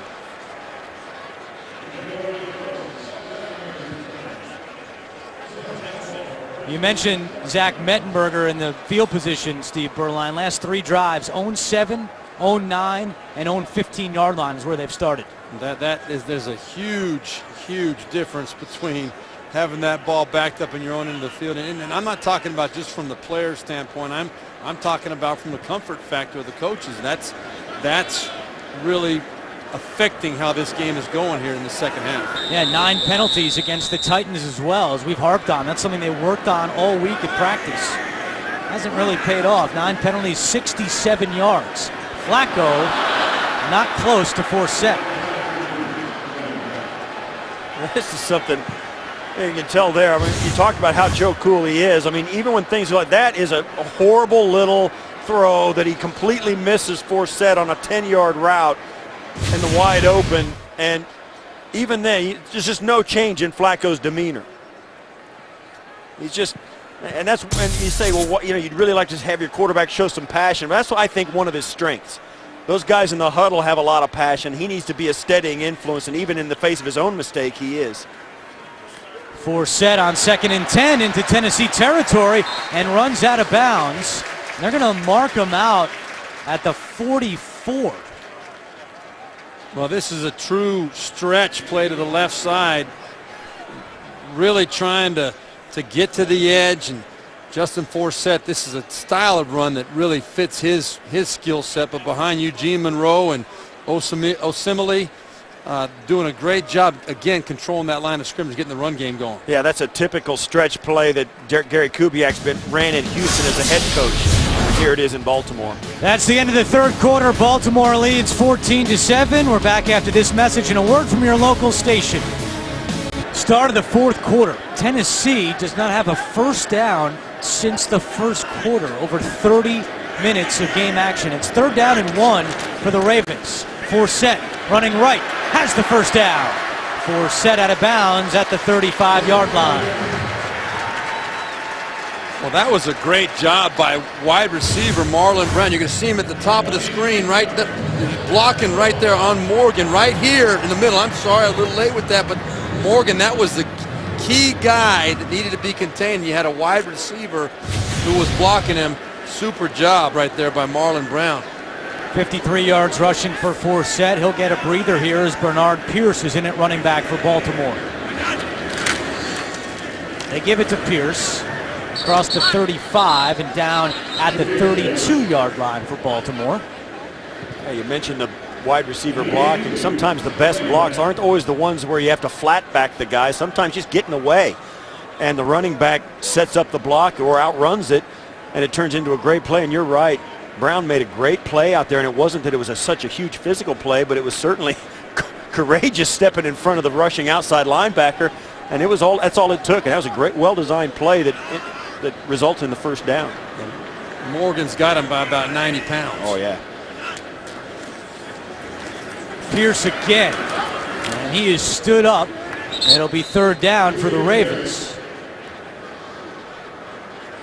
But this is when the Baltimore Ravens offense really is at their best. And Gary Kubiak wants to run the football, get that stretch play going, wants to be able to run the bootlegs off of it, and also the hard play action up the field, taking shots at Steve Smith and Torrey Smith. They really haven't been able to get it going. You see Joe Flacco's third down passing on the day, but they really haven't gotten into that rhythm until these last couple of drives. See what he does here on third down and 6. Flacco looking deep for Torrey Smith, has a step, touchdown! A flag comes in. And this is going to be illegal contact down the field. Bleedy Ray Wilson was doing everything he could to stop Torrey Smith from getting up the field, and that's where the flag came Holding, from. number 25, defense. Penalties declined, touchdown. And I'll tell you what, but Torrey Smith, watch what he does to get the separation. Bleedy Ray Wilson at the bottom of the screen does grab him. Watch Torrey Smith rips his arm out of there. A lot of receivers would not be able to rip through that. That ball would not be completed. It'd be a penalty, but Smith able to fight through and focus and bring that ball in. Great throw by Joe Flacco and a great effort by Torrey Smith. Well, he got his arm hung up with Bleedy Ray Wilson, and Wilson wasn't letting it go. It's hard to run as hard as you can when you've got that sense of urgency with your arms caught back there. Great job by Smith. A 32-yard touchdown for Torrey Smith, his team leading 6th of the season. Flacco with the beautiful touch. Ravens up 21-7. They are pumped up here in Baltimore. Torrey Smith, a home run threat. In his career, he averages 23 yards per touchdown. That one goes for 32 yards. His 5th touchdown in the last 5 games for the Ravens. Yeah, I think one of the things you talk about, a guy like Gary Kubiak, when you've got Joe Flacco, I think your tendency is to rely on him too much, and they did that a little bit in the first half. They came out, ran it for 3 and out, and then they kind of wanted Joe Flacco to do some things. He struggled with some pressures early, but man, when you got a guy that can throw it like that, the tendency is to just let him throw it. Washington across the 20 and tackled just shy of the 25-yard line. Let's go back to that touchdown pass from Flacco to Torrey Smith. Well, this is what made Flacco's decision easy. You're going to see the free safety right there. That's Michael Griffin, and then Bleedy Ray Wilson at the bottom in bump coverage. It's a straight go, and all Joe Flacco has to do is hold the safety, which he does, and he throws the deep ball, as you said, Steve, as well as anybody in the NFL. I love watching this guy throw the football when he's on rhythm. He just makes it look so easy.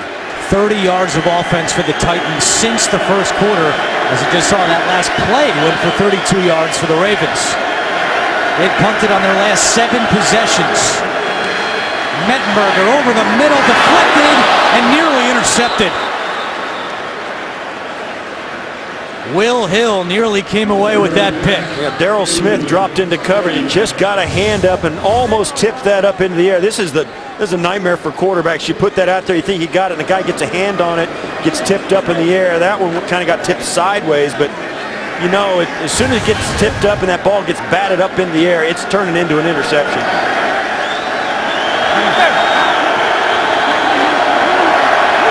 Mettenberger 5 for his last 12 for just 40 yards. This one to Sankey. And it puts Tennessee in another 3rd and long situation.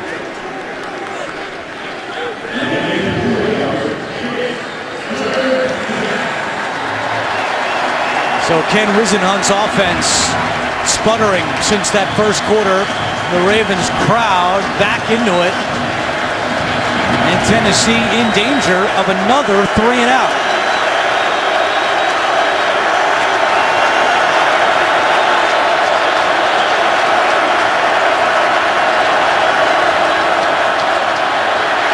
Mettenberger in trouble. And Mettenberger is sacked.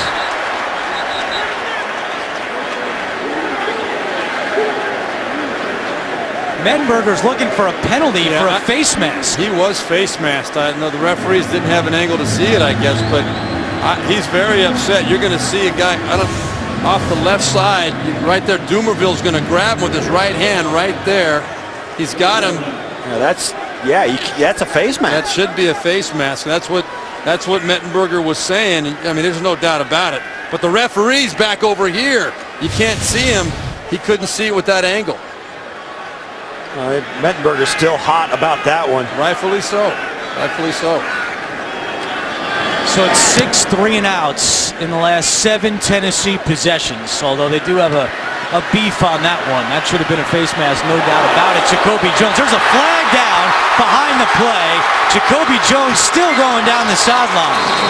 But there is a flag, and it could be going against Darian Stewart of the Ravens. That was an illegal block. Not in the back,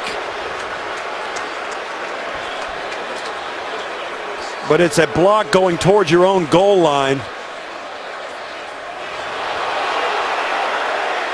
It's a peel back.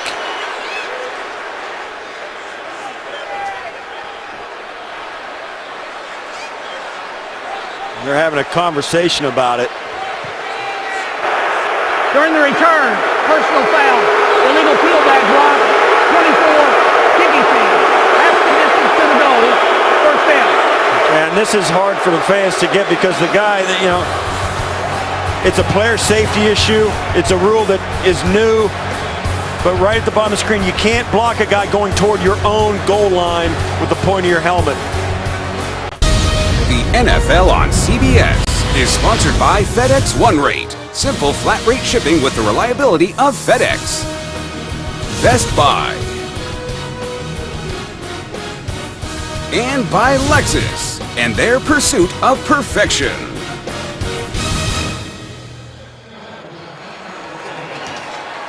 Ravens will start this drive at the 10-yard line. With 11:15 to go, fourth quarter. They started with Forsett, and he gets maybe a yard on the play. And we welcome Mike Carey in back in New York. And Mike, take us back to that penalty that was called on the punt. Yes, guys, you had this correct in the details. This is actually a blindside block, and the person receiving that block is defenseless. So the one delivering the block cannot hit him with his helmet, shoulder, or forearm above the neck, which you saw happen there. So he gets exploded. We want to protect that player at all times. That's it, shoulder, helmet, forearm, and if he would have just gotten in his way, and it was obviously nothing's going to be called. Like a lot of penalties, it was completely unnecessary for him to do that. All right, thank you very much for that explanation, Mike. Flacco on the run. Fires complete to Daniels for a Baltimore first down. Michael Griffin on the tackle, but Baltimore moves the chains. A gain of 13.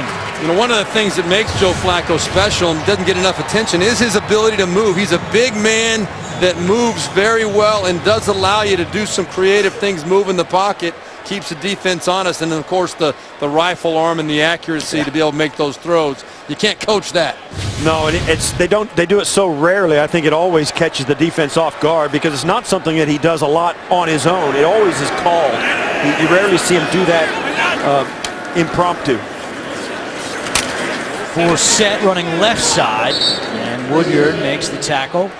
Inside 10 minutes to go. Yeah, this is a drive, I think, where where the Ravens can once again, just like they did right after halftime, make a statement physically. Their offensive line's starting to find itself and get some rhythm. Their running game is complementing their passing game and vice versa. They really seem in full control offensively. It took them a while, but this is a little bit of what we expected when this game began. Joe Flacco looking like the guy who won the Super Bowl 2 years ago.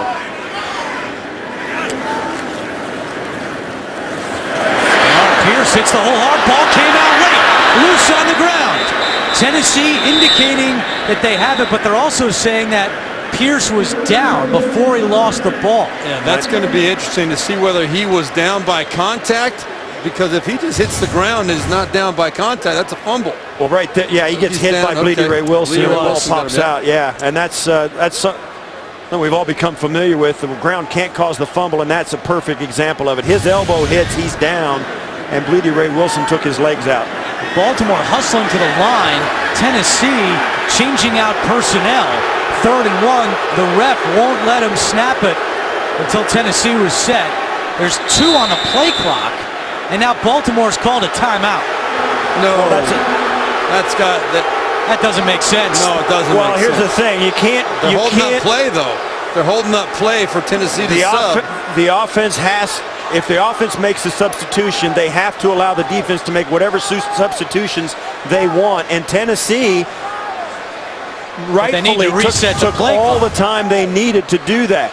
But Baltimore's ready to snap the ball. That's Walt Coleman. He's got to reset that clock. Exactly. In doing so, Tennessee used up all the play clock. The offense had nothing to do with it. Right, and then they had to burn a timeout. That's just not right. Yeah, that's the thing where I think that needs to be examined and gotten right. I mean, that, you think too, you should be able to review that.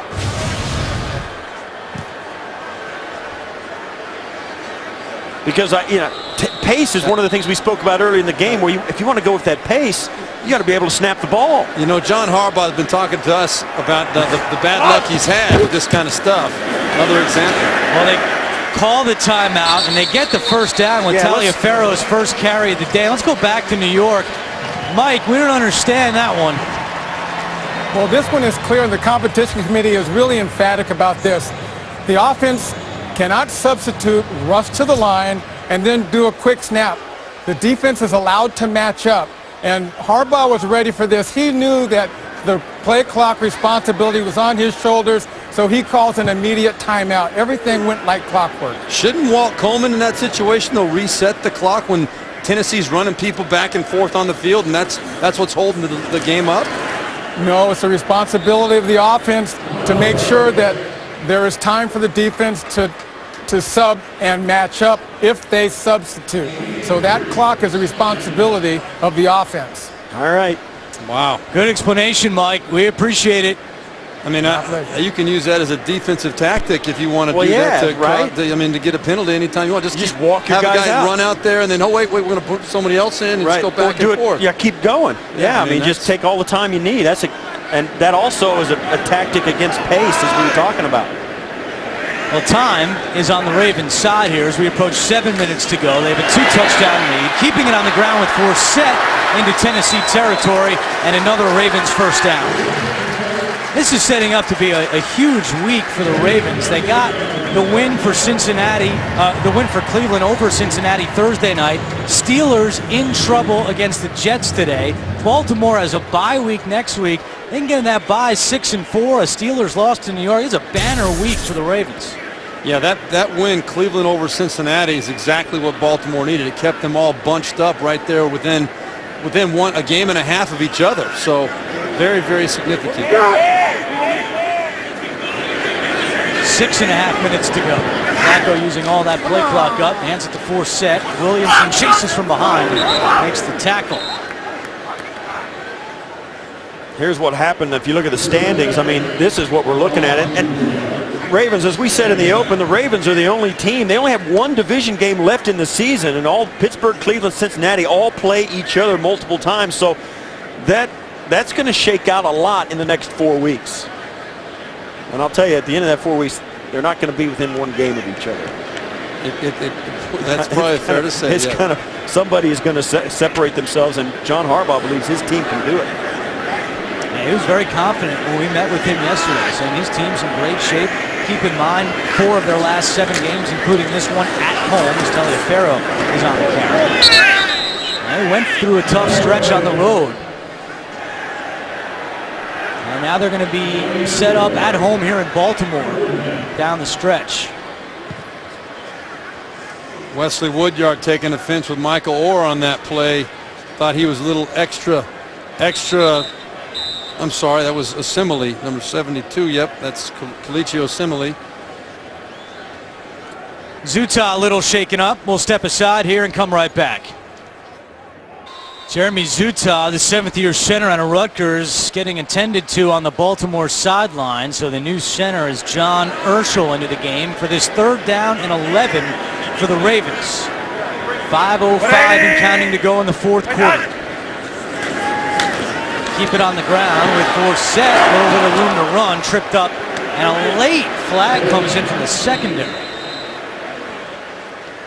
And there's still a little talking going on out right there. And Steve Smith right in the middle of it. Yeah, get a little chippy. Steve Smith, one of the players, probably the player on the offensive side of the ball for Baltimore that plays like he's on defense with that kind of attitude. He plays like a Baltimore defender has in years past. Plays offense like that. Yeah, most offensive players are not that aggressive. Steve Smith, he's an angry man. Like he plays like an angry man. Holding, number 89, offense. That penalty's declined. 4th down. Penalty is on Steve Smith. And now Baltimore will bring out the punt unit. Well, you're going to see Steve Smith does do a little bit. He's going to be coming in from there. You see him right there on the left-hand side. He throws, kind of body slams the Tennessee defender, right? And that was Avery Williamson. Just slams him into the ground. That's just a little bit too much. A little, as in Pacific Ocean's a little body of water. 4th down and 5. And Cook will punt for the Ravens. Washington at his own 7-yard line. Lets this one bounce. Great job downfield special teams wise. Great job. That's wow. Aiken, who did a tremendous job to field that one at the 1. It's not rocket science. You got to keep the ball out of the end zone. Great job. The NFL on CBS is sponsored by M&M's. Chocolate's better with M. And by TD Ameritrade.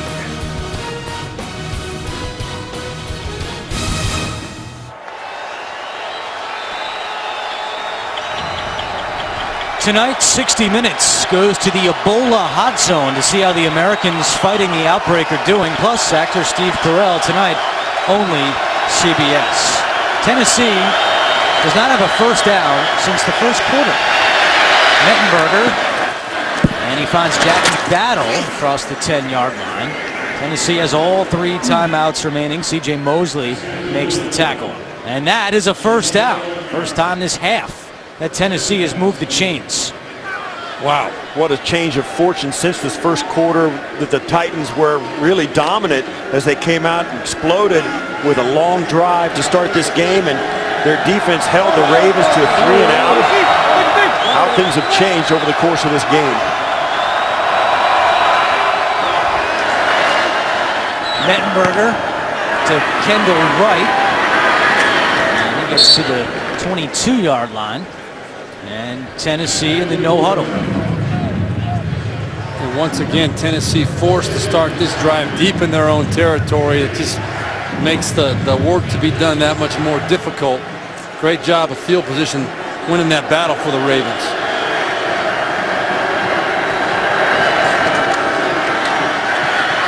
Mettenberger steps up, now in trouble, and now he goes down.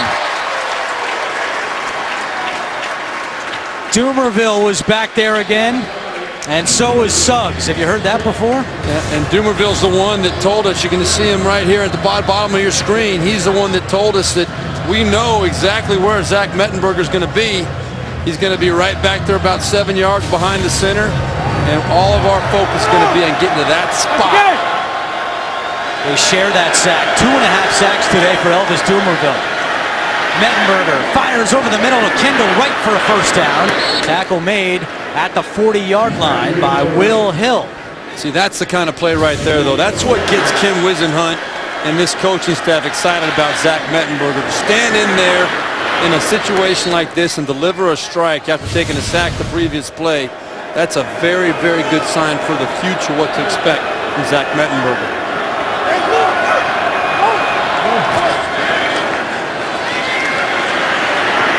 Mettenberger picked off. Danny Gorer, who was signed on Tuesday, with the interception for the Ravens.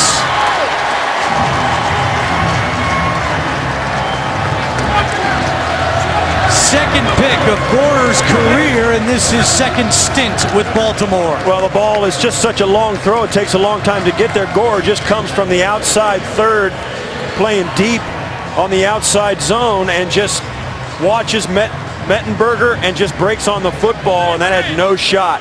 I'm going to tell you what I think Mettenberger saw too from a quarterback's perspective. I don't think he even saw Gorer out there, because Gorer was kind of shaded by the receiver. I think he was as surprised as anybody that Gorer was sitting out there. Might have been camouflaged by the bench, standing over there on the sideline, covered up by the jerseys on the sideline. Forsett off to the races. Can he get there? Tackled by McCourty at the 2.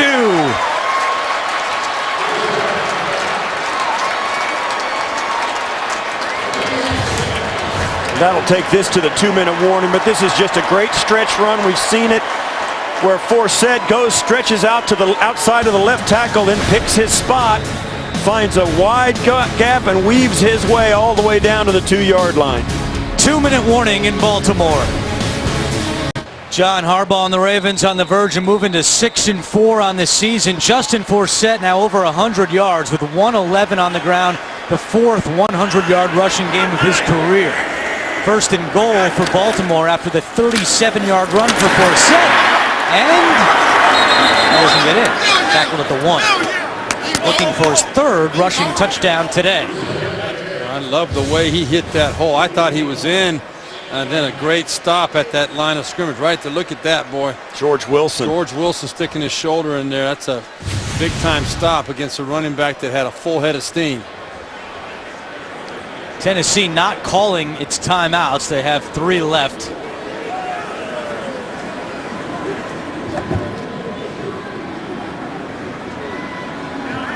Well, Ken Whisenhunt knew that, and when they made the decision to go with Mettenberger with the status of this team, Classy move there by the Ravens. Yeah, very just classy. taking a knee. Coming up on the Subway postgame show, join JB, Tony Bart, Boomer, and Coach Cowher for all the latest NFL scores and highlights. It's all coming up on the Subway postgame show. So if Whisenhunt is not going to take his timeouts, John Harbaugh is not going to try to punch this one in. And Baltimore will go off into its bye week with a 6-4 record, while the Titans drop to 2-7. They've now lost 7 of their last 8 games. One more knee for Flacco.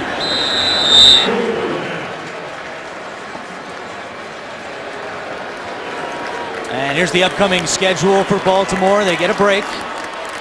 Then New Orleans, San Diego, and Miami, and they finish out the season against Jacksonville and Houston. They also have Cleveland in their final game of the year.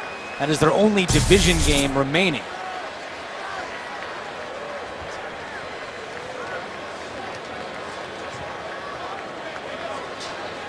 So the Ravens stop a 2-game losing streak. And with Pittsburgh down against the Jets, could be a very big week for the Baltimore Ravens. For Steve Tasker and Steve Berline, this is Andrew Catalon saying so long from Baltimore. Now it's time for the Subway postgame show. Here's JB in New York.